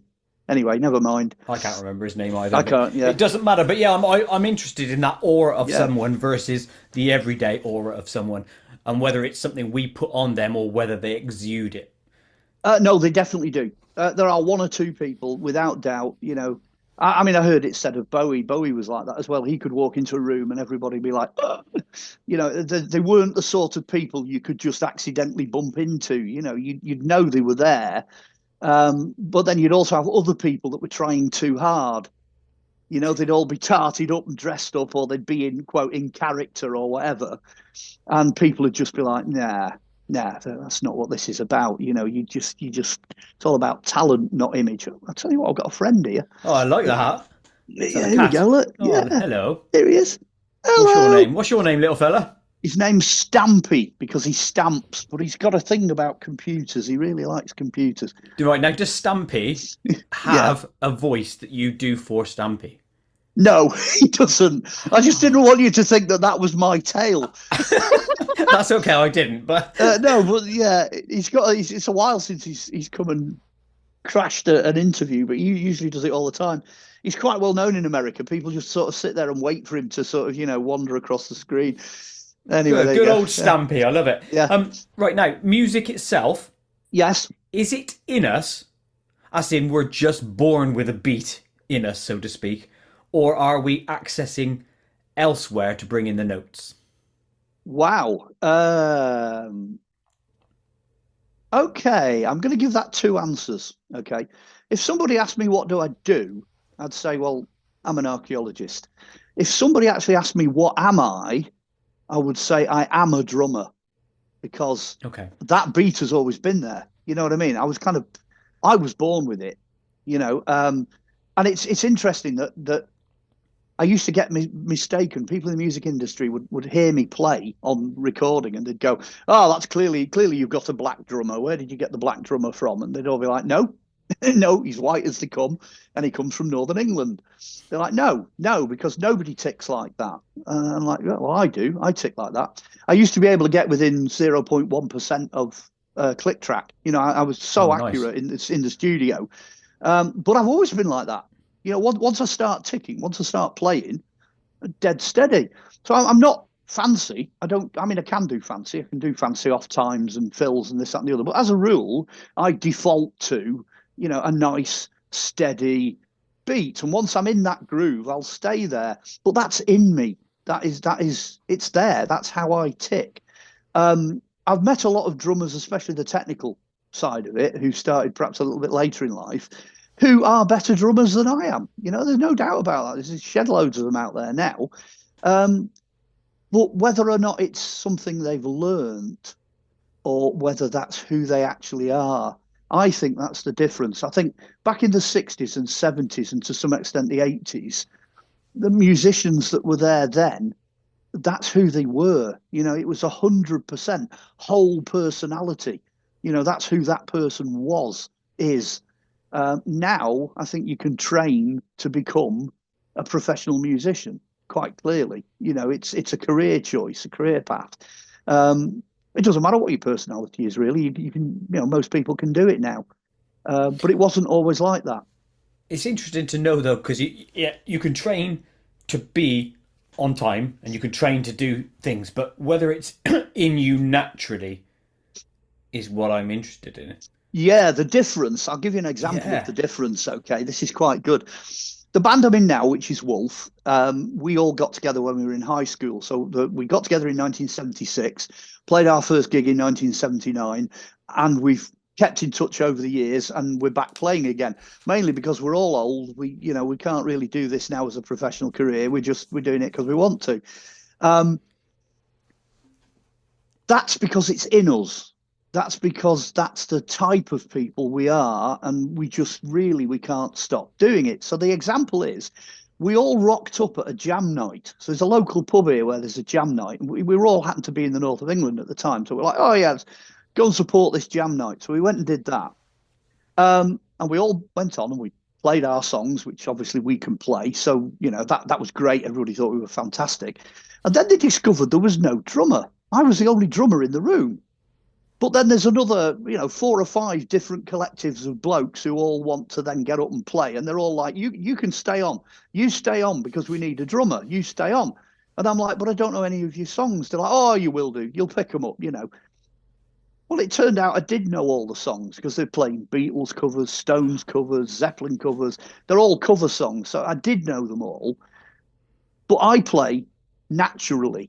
I don't play by music or anything like that. So what I'm doing is I'm reading all the other musicians and I'm playing songs that I've never played before because I've only heard them. But when I heard them, they went in. I recorded them up here. So like I'm doing Beatles stuff. I don't do Beatles stuff, but I'm playing them the same way that Ringo would play them. And then I'm playing Led Zeppelin, which is loud and heavy and faster. And, I'm doing that the way Bonham would have done it. But that's because it's in me to do that. I'm not. They said the problem they've had with other drummers is they get up there and they either don't know the song or they don't play in time or they don't feel what the other musicians are playing. If the guitarist wants to go on for another 10 bars and do some socking great big long solo, you stay with them. But you have to read it. You're constantly reading. I mean, I lip read as well. I mean, that's something that happens when you play at the back of a band for a long time. You end up stone deaf. So I do lip read anyway because you can't hear anything when you're up there. Anyway, I played the whole night. I played 3.5 hours. With about 6 different groups. But that's what I've always done because, like I said, it's what I am. It's not something I do. It's what I actually am. So talent is you. I will fit in and do what is required for, what they want. I love that question and I love the answer, so thank you. Yeah. And it leads me to this question, which is probably expanding a bit more on that. I'm going to read out exactly verbatim what I wrote down, and whether it makes sense or not is another matter. Okay. So, the question is, what is music? Because it doesn't really exist as a tangible thing, and yet we create it. So what is it? Well, actually, that does bracket, bizarrely, everything we've talked about. Good. I like it. Yeah. Ghosts, UFOs, time travel, music, sound, history. It just, that one question really just nails it all, because it's all about frequencies. It's all wavelengths and frequencies. And some of those wavelengths and frequencies we're wired to pick up. We hear them, we see them, we feel them, touch, taste, sound, all the rest of it. Some of those frequencies we don't pick up. It's the old thing where, you play rock music and classical music to plants. One plant will blossom and another one will die, because they're listening to the frequency. They're not really bothered about sound. It doesn't translate the same way we do. So that one question kind of brackets all of that. Although in a sense it doesn't exist. Well, of course it exists, because frequencies are all around us. We're only wired to comprehend the bit that we happen to be sat in, but it doesn't mean the rest of it isn't around. So somebody somewhere now will be playing, music somewhere, and it'll be shaking those frequencies. And if you're within earshot, you'll hear it. And if you're not, you won't. But it's still there. It's still in those frequencies, It's a good. Go on. I've just spotted something now, actually. I forgot to mention you're wearing a Nightwish shirt. Yes, and I'm wearing this in honor of you, actually. I was going to say, it just dawned on me, because they did the theme tune for my television series, Lost Treasures. So needless to say, I've met all of those guys back in the days when Tarrier was the singer. Oh, yeah, we were in communication for quite a number of years over doing the TV series. And there's an interesting bit of trivia for you. Nightwish released the album once, and the theme tune, Ghost Love Score, comes off the album once. Yep. So we contacted Nightwish and we said, okay, great album. We absolutely love the album, but we just need the music.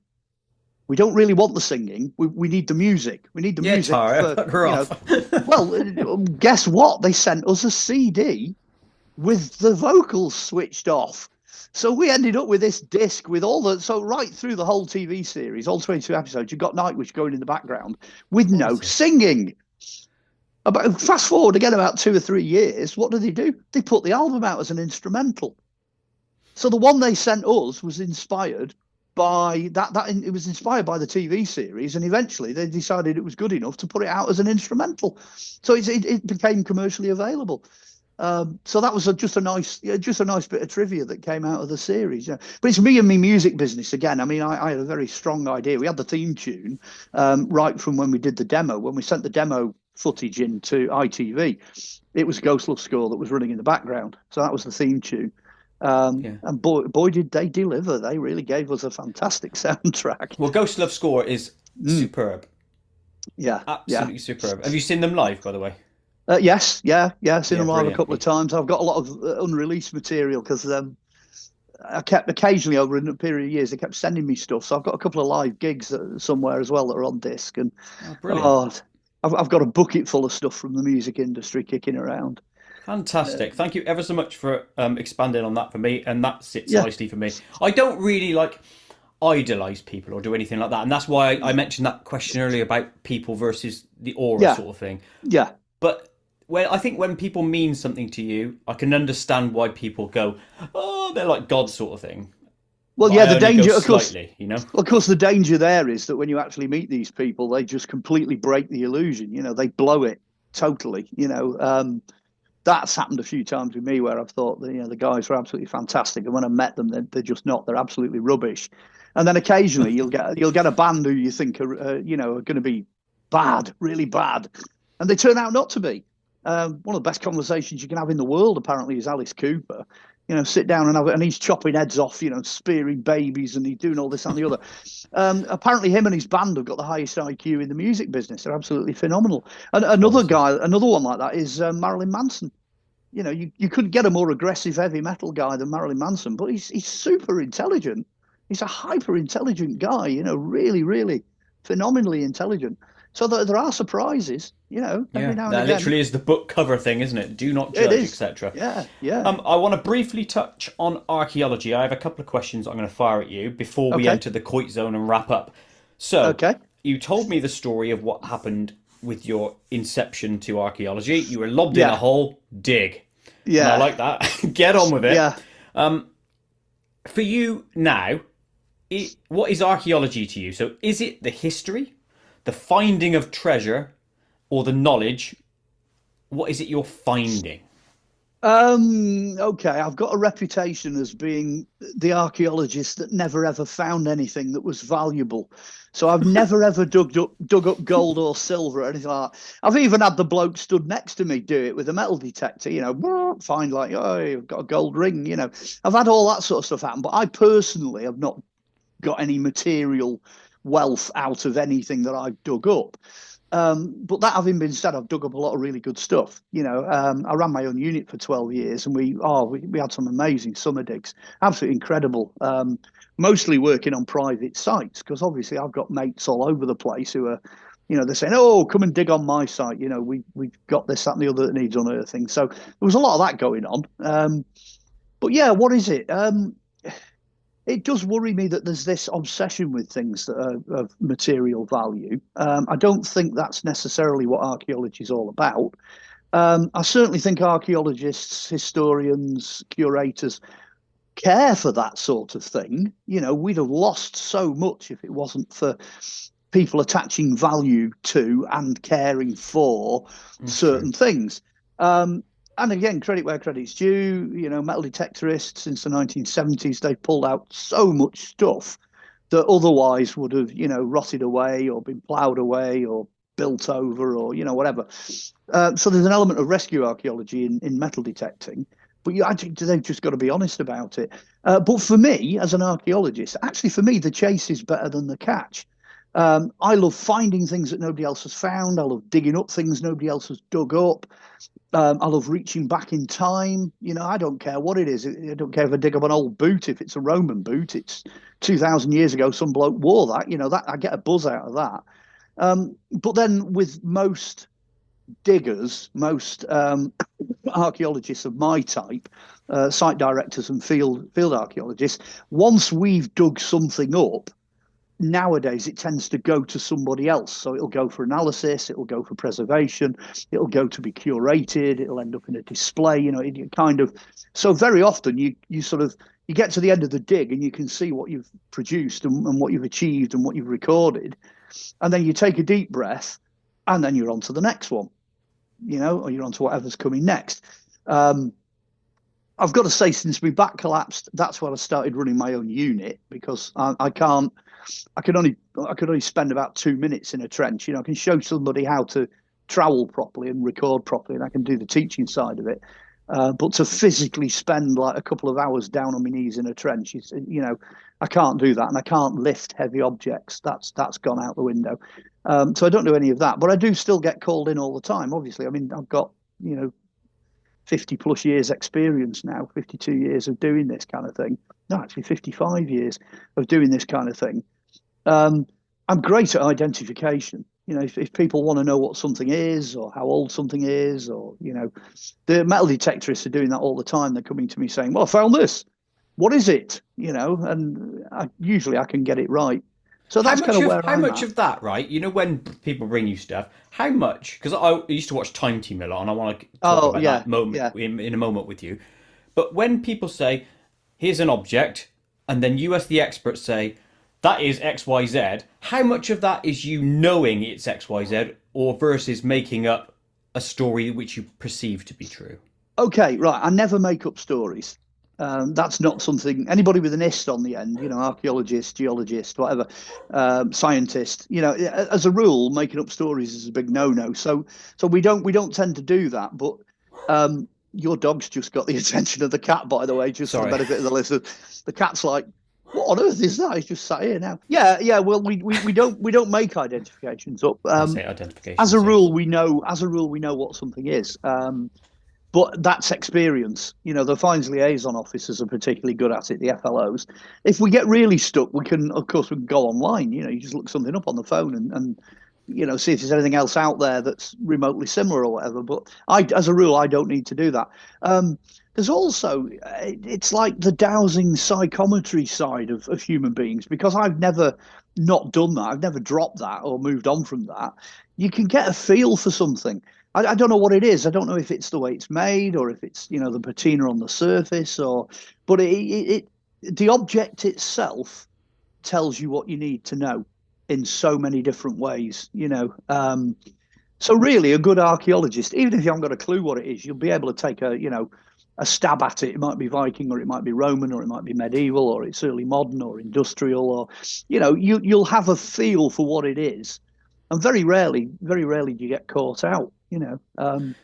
It used to be something that slightly irked me when I watched Time Team. Is, and forgive me when I say this because I'm naive to this stuff, by the way. Okay. But when they would present an object, and when the experts would say, "Yeah, that's clearly ritual usage," and I always think to myself, how do you know that? Because unless you're there at the time, you don't know what the intention is. No, no. Ritual object, it translates as we haven't got a clue what this is and we don't know why it's here. Good, I'm glad you said that. That's what it translates as, yeah. That used to annoy me a lot as well. There are the odd occasions when they are ritual objects and you can say, okay, it was deposited in a pool or it was at a temple site or whatever. But yeah, there was a big thing, especially in the 80s and 90s. It was like a big rush for people to say, oh, this must be a ritual object because of, blah, blah, blah. The truth is, in prehistory, we just don't know. We haven't got a clue. We don't know why people did what they did back then. Certainly in the 2000s, and especially with the advent of, more and more technology, it's more and more obscure. Why in the Bronze Age did they bury bodies under the floors of their houses that were made up of different parts from their ancestors, that some of them are 600 or 800 years old, but they're all made up of different bits? What on earth were they doing? And again, that was technology that happened in the 2000s. It turns out that they're mummies, but we don't have mummies in the European Bronze Age. Well, we do now, but what were they doing? Were they smoke dried? Were they freeze dried? Was it some way of bringing your ancestors with you each time you built a new roundhouse? What on earth's going on? We haven't got a clue, and we still haven't got a clue. There's loads of things like that pop up, but the technology that helps us now, the DNA, the carbon dating, the luminescence and all that sort of stuff that they use. There's so many ways of looking at things now, different ways. They've even come up with a way of getting deposits out of pottery. The deposits are soaked into the pottery, so they can now start to carbon date pot, which you can't do because obviously it's an earth-based, fired stone substance. So they've moved the technology on light years, from the idea of just looking at a piece of pot and going, well, give or take 100 years, that looks like a piece of Samian ware, Roman pot or whatever. They've now got a better chronology and they're now refining that chronology as well. So there's a lot going on. They're taking the guesswork out of it, to go back to an earlier. Those sort of things, technological advances, they tend to answer the hows and the whats, but not necessarily the whys, isn't it? No, there's always going to be that question as to, why is this the way it is? I tend to think, well, there's as many diverse human beings back then as there are diverse human beings now, and if some kid, for his Sunday project wants to drill a load of holes in Roman pottery and hang it up as a dangly thing that makes noise, we're going to find that. We're not going to know what the hell's going on. We're going to know something's wrong because they've reused the pottery and drilled holes in it. We're not going to realize that he's hung it in his window to make noise when the wind blows. It's that kind of stuff that just gets lost. I'm quite sure in the past there was as many people that were just as diverse as they are now. And I think that about imagination as well, because a lot of people see paintings on walls, right? And I know a lot of it is, they used to say, people drew what they saw. I don't necessarily, that cannot be 100% of the time. Yes, it can be with like pictures of animals and people with spears and stuff, but like some of the spirals and other things you might see on caves and that. How do you know that isn't just the doodle of someone's mind at the time? Yeah, or the bloke might have just eaten a mushroom that morning. Good point. That who knows? Who knows? I mean, the whole hallucinogenics thing has been explored archaeologically to say that actually, depending on what you're tripping on, depends on what images you come up with, and they have matched some of those images to modern day experiences. Well, so it's very clear, I mean, you can hallucinate if you get the right beat, sound acoustics. You can hallucinate if you're in the right acoustic environment. Archaeoacoustics, archaeoastronomy, looking at light, things, the light effects that they had and what was going on. It's almost like Stonehenge must have been like going to a rock concert, just everything full on, and we've lost that. That's disappeared. That's an element of social life in the past. Well, what this tells me, we need your guys from the past coming forward with that technology to give it us now so we can do that and go back and have a look. We need to know. Or We they need to come know. back from the past forward and tell us what happened. Yeah. One of those two. Time Team. I got involved mentally with the archaeology due to Time Team. Let's be fair. Yeah. And for anyone who doesn't know, anyone from America specifically, it was an hour-long program or hour-and-a-half-long program on Channel 4 in the 80s, probably. 80s, 90s, and it's Yeah. been resurrected in the 2000s as an online thing. So if they Google it, they will find it. It's still wonderful around. program. Did you have any involvement with that, or did that inspire you? What's the story? Well, it's kind of a yes or no. It was a one-way flow. Time Team was sort of winding down. It was coming to an end as we started doing Lost Treasures. So Lost Treasures started in 2005. So what actually happened was the main key presenters, I've met one or two of them. I met Francis Pryor and one or two of the other key presenters, but I never met most of the team. Okay, so I'll get that one out of the way to begin with. I've not met Tony. I've not met Mick the Dig and so on. I've not met any of those. Not met Phil? Not met Phil Harding or Carenza Lewis. No, not met any of those. That having been said, though, I mean, the guy that did all the landscape stuff, and geophys, I've met him. So I've met members of the team. But then all the experts that they interviewed, a lot of the people they used to bring in who did pottery and Roman stuff and all that, ended up floating over to Lost Treasures. So it was like all the B-listers, we picked all the B-listers up when we were doing Lost Treasures. So a lot of people that you'll find on Time Team, you'll find being interviewed as part of Lost Treasures, But we were so different. The two archaeology programs are completely different. They're poles apart. We set out deliberately at the beginning not to be like Time Team. We don't want like pottery reconstruction. There's a series of small walls and loads of open holes. We didn't do that. We moved at 90 miles an hour. We interviewed loads of people. We were looking at finds that the general public were making, things that were coming up. The funny thing is everyone assumes that Lost Treasures is an archaeology program, but ITV Granada do not do archaeology. They don't have that in their mandate. That's BBC. But what they do is news and current affairs.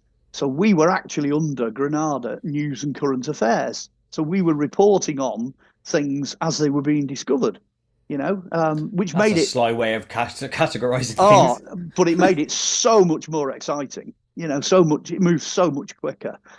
And a lot of the guys we interviewed, a lot of the people from Time Team said the same thing. We actually beat Time Team one year in like a competition review. One of the archaeology magazines did a top 5 or whatever, and I think we came in number 1 and they came in number 3. So we were doing all right. We were doing okay. See, I've never seen Lost Treasures, and I apologise for that straight up off the bat. You'll find it an experience. You will. I need to watch some of these. Is it on catch up? Not catch up. You know what I mean? Can I find it on Virgin TV or anything? No, it's all on YouTube. It's part of that upload. Okay. I uploaded everything. Well, I'm definitely going to catch this then. Yeah, there's 6 episodes in the first series, 8 in the second, and 8 in the third. And each of those 3 seasons, they're slightly different because the technology was changing. So the format alters slightly in terms of technology. But there are 3 extras as well. We've uploaded interviews, we've uploaded outtakes. There are bits and bobs that have gone up with them. So if you really want to binge watch 10.5 hours of episode, you can do that. And it has a beginning, a middle, and an end. It has a logic to it all. Like the last one we did in Manchester, we went to have a look at body worlds, which is this idea of, forget the old idea of bog bodies and, bodies that we dig up that are preserved. These are done on purpose. And we're the only company, as far as we know, in the history of body worlds to get permission. The guy in Switzerland or wherever it was actually does the exhibition, gave us personal permission to go in when it was at Manchester. It was at Museum of Science and Technology. He went there. So we're in this room full of dead bodies. And it was the last bit of the last episode. And I just look at the camera and I say something like, well, the greatest lost treasure of all time, of course, is us. Because we die, we move on, and we leave behind, the physical remains, which is this. Well, where'd you go from there? There's nowhere else to go from there. That's the greatest lost treasure. And there it was. That's the last bit of the last episode of the last season. We never did. Yeah, we never did any more after that. There was plans. We've always had plans, but we never went back. We did more episodes anyway than Bagpuss. So I'm quite happy with that. I think there's only Bagpuss. 12. There's only 12 Bagpuss episodes, and that became a That's it. classic. And we did 22. So Only 1240 towers is in all this. Yes, there you you're go. winning, Yeah, aren't you? yeah, You're yeah. We're winning. winning. Yeah. I'm definitely going to look them up. I can binge watch while I'm animating Oh, because I you have always so have much something on fun. in the Yeah, yeah, background, so yeah, it can be on screen too while watching it while I'm doing stuff. So I will definitely yeah, do that. yeah. And when I'm done, by the way, I will send you a message to say I watched that and my favourite bit was X. Oh, yeah. Please do. And Yeah, yeah. let's just see if we can match this up. And actually, no, I won't. Have something in your brain for when I send you this email, whenever it may be, that you have your favourite bit, and when I send you mine, let's see if they match, because that would be interesting. Well, actually, I know what your reaction is going to be, but I'm just going to Oh, hold okay. it there. I'm Yeah, going to hold hold it it, there. because it'd be good. It'd be good for the future. Maybe I'll have you Okay. back on again, and we'll talk about some other Yeah. things if you Oh, don't yeah. mind, and then Yeah. we'll discuss that because that would be cool. Well, I was going to say, yeah, I'll do the series. I have discussed the series and television work and stuff. So, I mean, we've kind of flown through it. I mean, yeah, we probably covered music business fairly well today, but you could do the haunted house. You can Yeah, do yeah, haunted house. whatever. I got Yeah, King Arthur. I had loads of questions on yeah, King Arthur and Robin Hood and yeah, stuff. So I'll add haunted house yeah, to the list, and then we'll revisit these. But for yeah, now, Mark, it is time yeah. for the Koit Zone.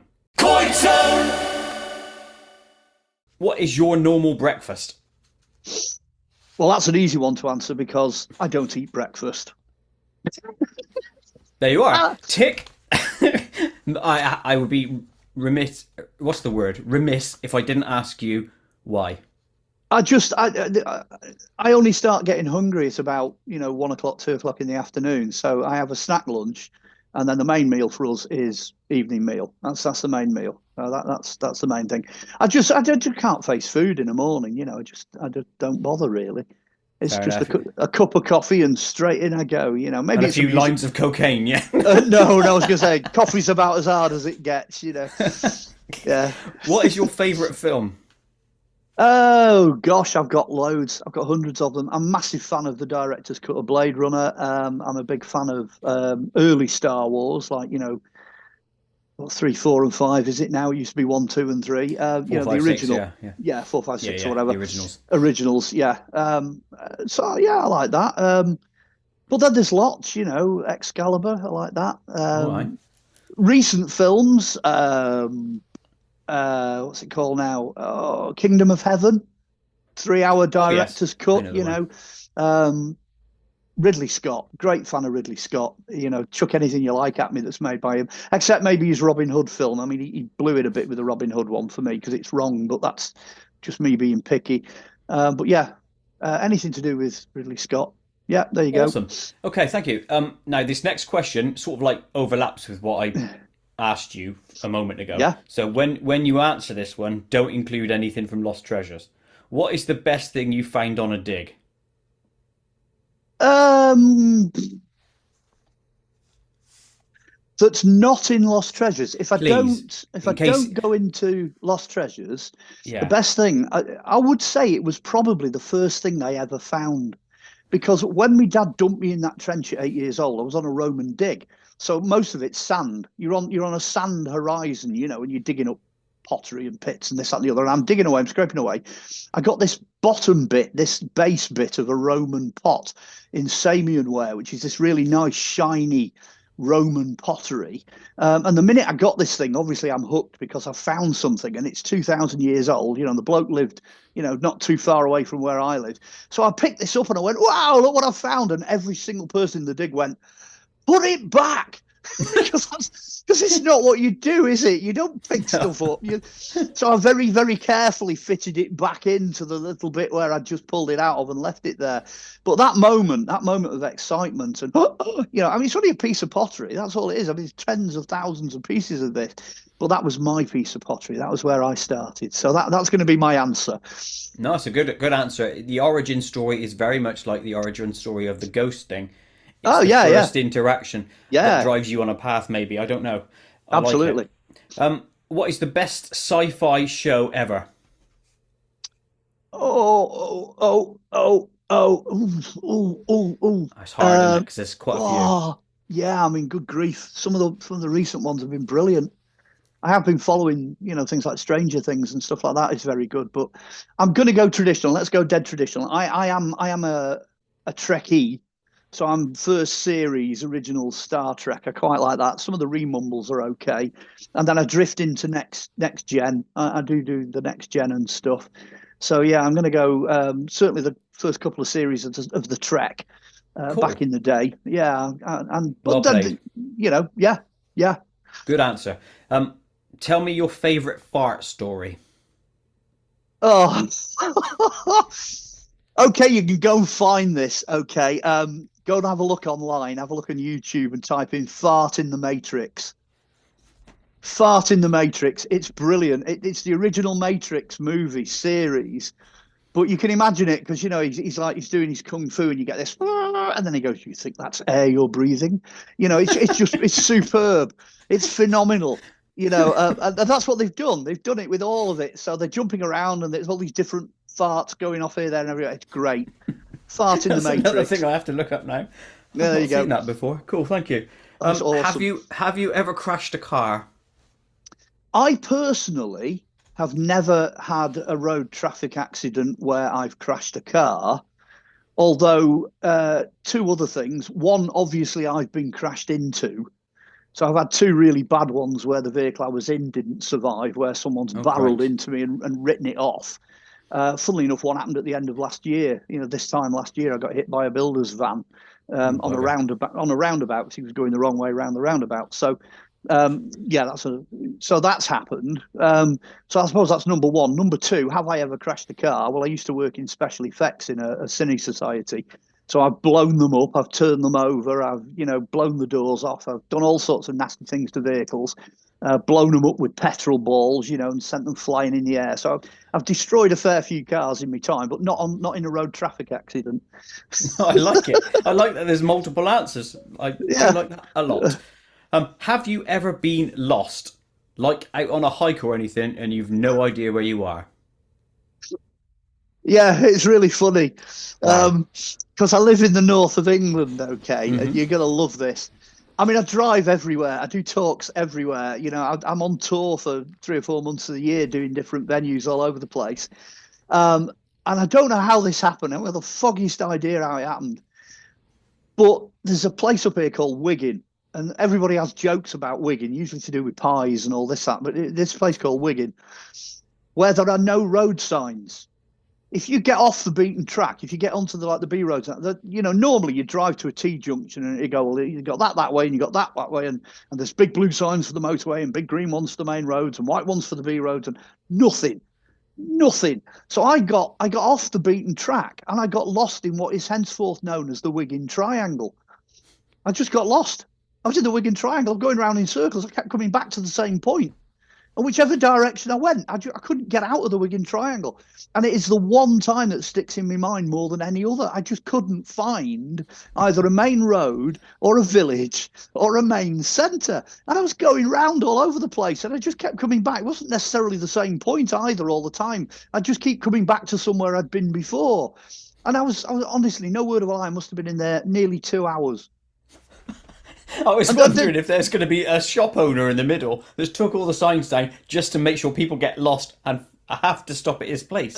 well, I don't know, but I think the way I got out of it was I followed a police car. That was the only way I could get out. I followed, a guy with the, and I thought, well, he's got to know where he's going. And he took me all the way back to the M6. And it turns out instead of going south where I wanted to go, I'd gone north and I finished up somewhere up near Winter Hill or something. I'd gone the wrong way up towards Horwich. So I then had to compose myself and get out of this panic state. And I came back on the motorways. I'm pretty sure I came a different way, totally different way. But that is probably the one and only time when I was so lost that I actually didn't know where I was. No landmarks, no villages, no signs, nothing. Hadn't got the foggiest idea. Other than that, I usually know where I am. I even did a better job in Marrakesh, for goodness sake. If you get lost in the souks in Marrakesh, you complete goner. There's like 3.5 miles of them, and they're all like tunnels. But as long as you know where the sun is, you know where Yeah, you've yeah, come yeah. in and you know where you've gone out. So I didn't even get lost in those. But no, I got lost around Wigan. 2 hours, you must have been effing and blinded. Oh yeah, well, I something would like have been. that, like an hour and 45 or an hour and 50 minutes, Yeah, but and still, I'd have been it was going, what the? terrible.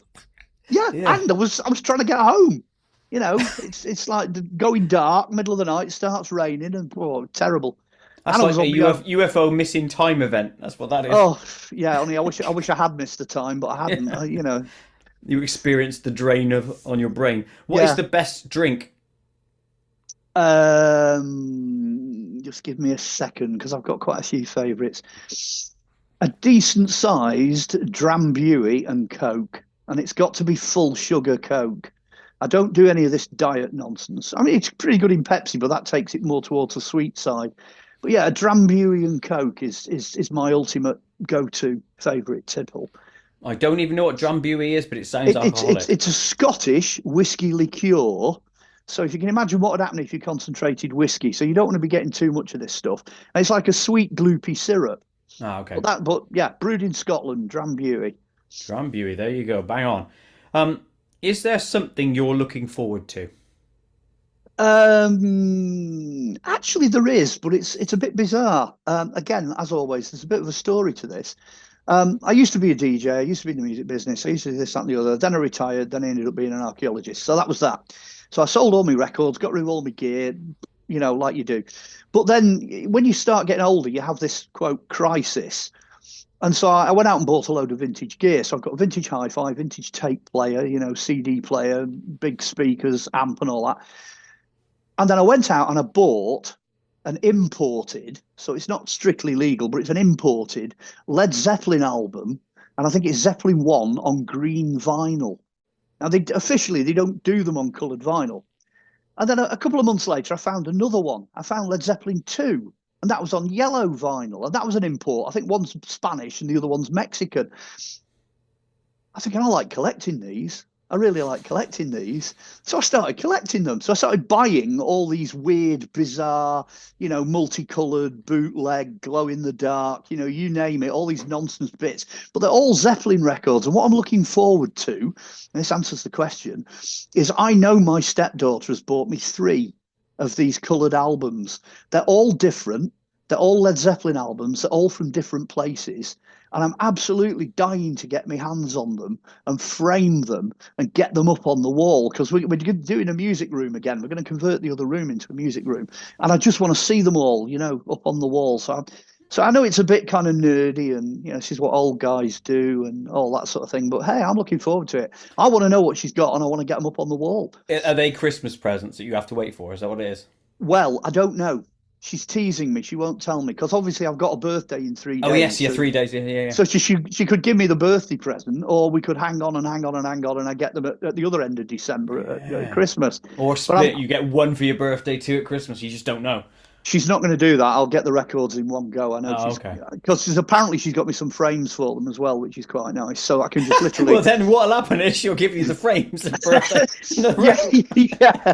Don't suggest that, or she will. But that'll piss you off, wouldn't it? It would. So I'm quite looking forward to doing this. I'm quite looking forward to putting that together as a thing.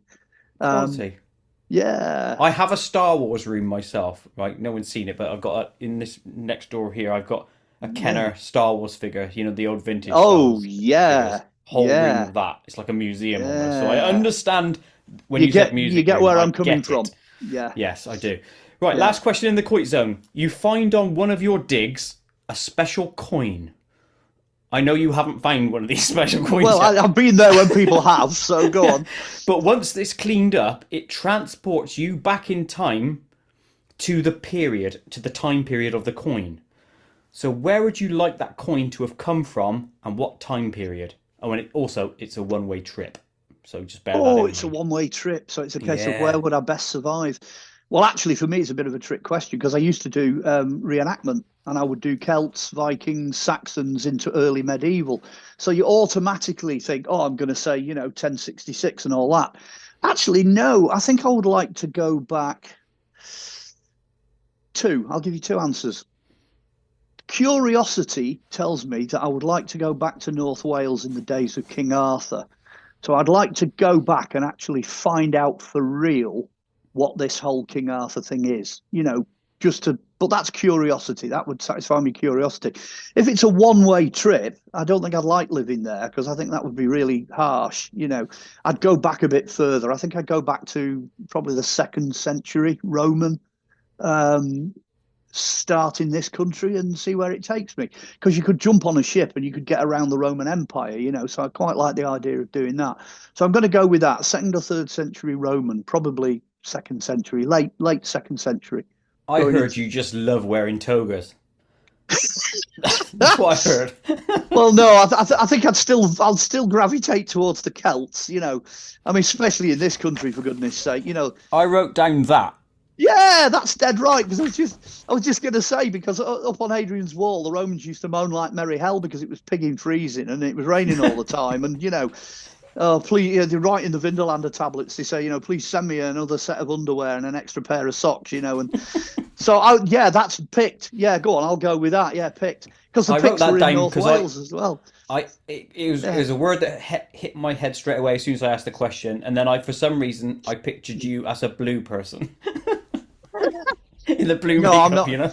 Well, yeah, maybe I wouldn't go that far, but certainly I'd wear that clothing, you know. Yeah. But like, sort of just before the Roman Empire's kind of falling apart and they're all trying to kill each other, you know, I'd like to sort of, you know, peace and prosperity. And I mean, Constantine the Great did a great job at the start of the 300s, and you know, so either side of 300 AD. But yeah, picked. I'll go with that. Yeah, lush. Well done. All of those were good anyway. Right, that is the end of the Koit zone. So it leaves us 2 final questions, and then we will close. So, what else do you like to do in your downtime? Any activities or guilty pleasures? Let's say away from music, because obviously that's going to be your thing. Well, yeah, I do quite a lot of that. Well, I suppose I do so much. Okay, I am a 24-hour day, 7 days a week guy. As you know, I'm self-employed, so you know that never ends. You never really reach an end. So for me, the guilty pleasure is to not work, not do anything, not go online, not have anything to sort out or file or, you know, whatever, play, photograph, listen to, and I'll sit here and, you know, go online or watch something on Billy's giant super screen. That's the stepdaughter. She's got one of these all singing, all dancing things, you know, that does online, and just sit back with a drink and watch that, you know. So yeah, that's me.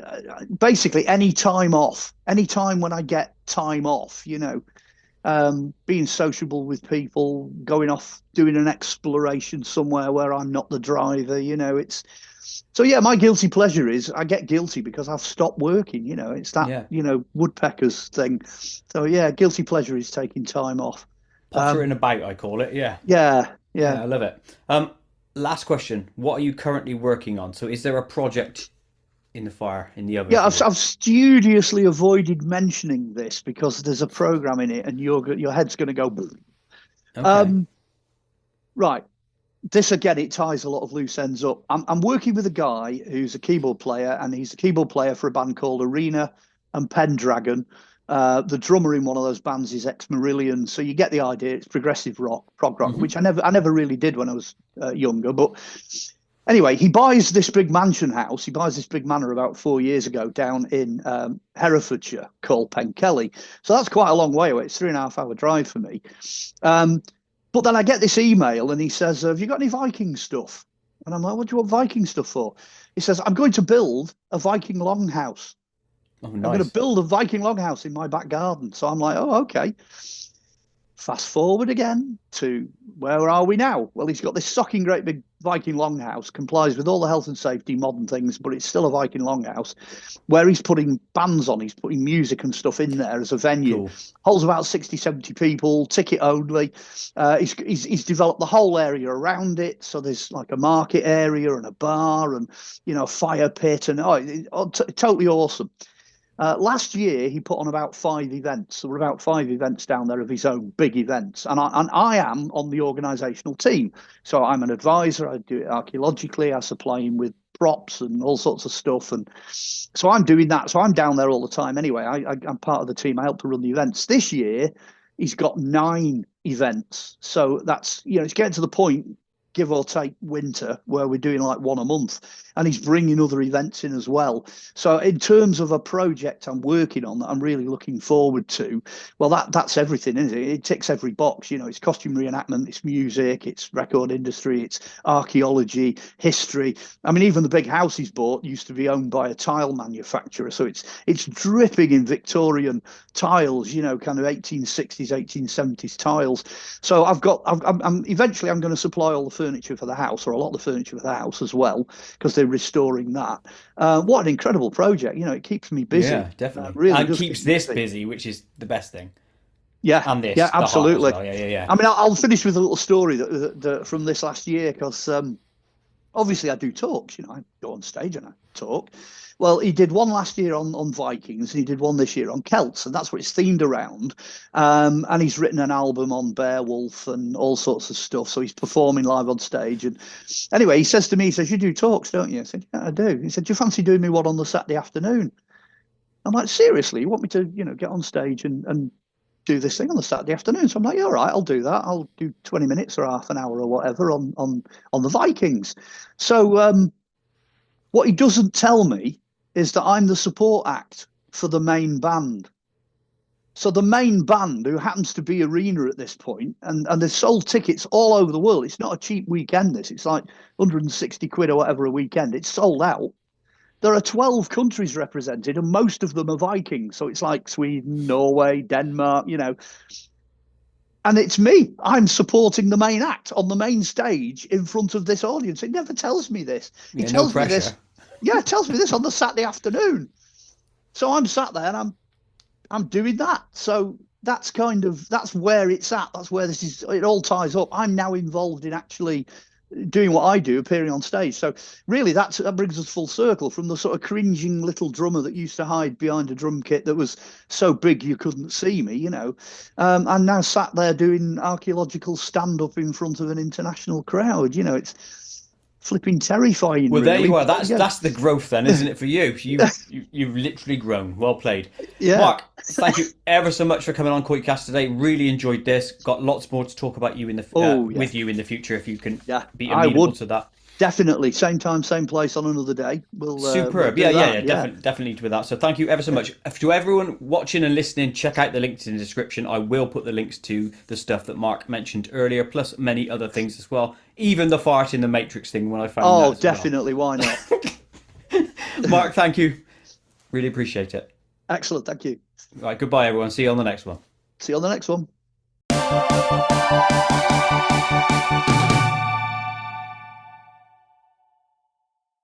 To watch other KoitCast episodes, please click the image top left. To subscribe to my channel, please click the image top right.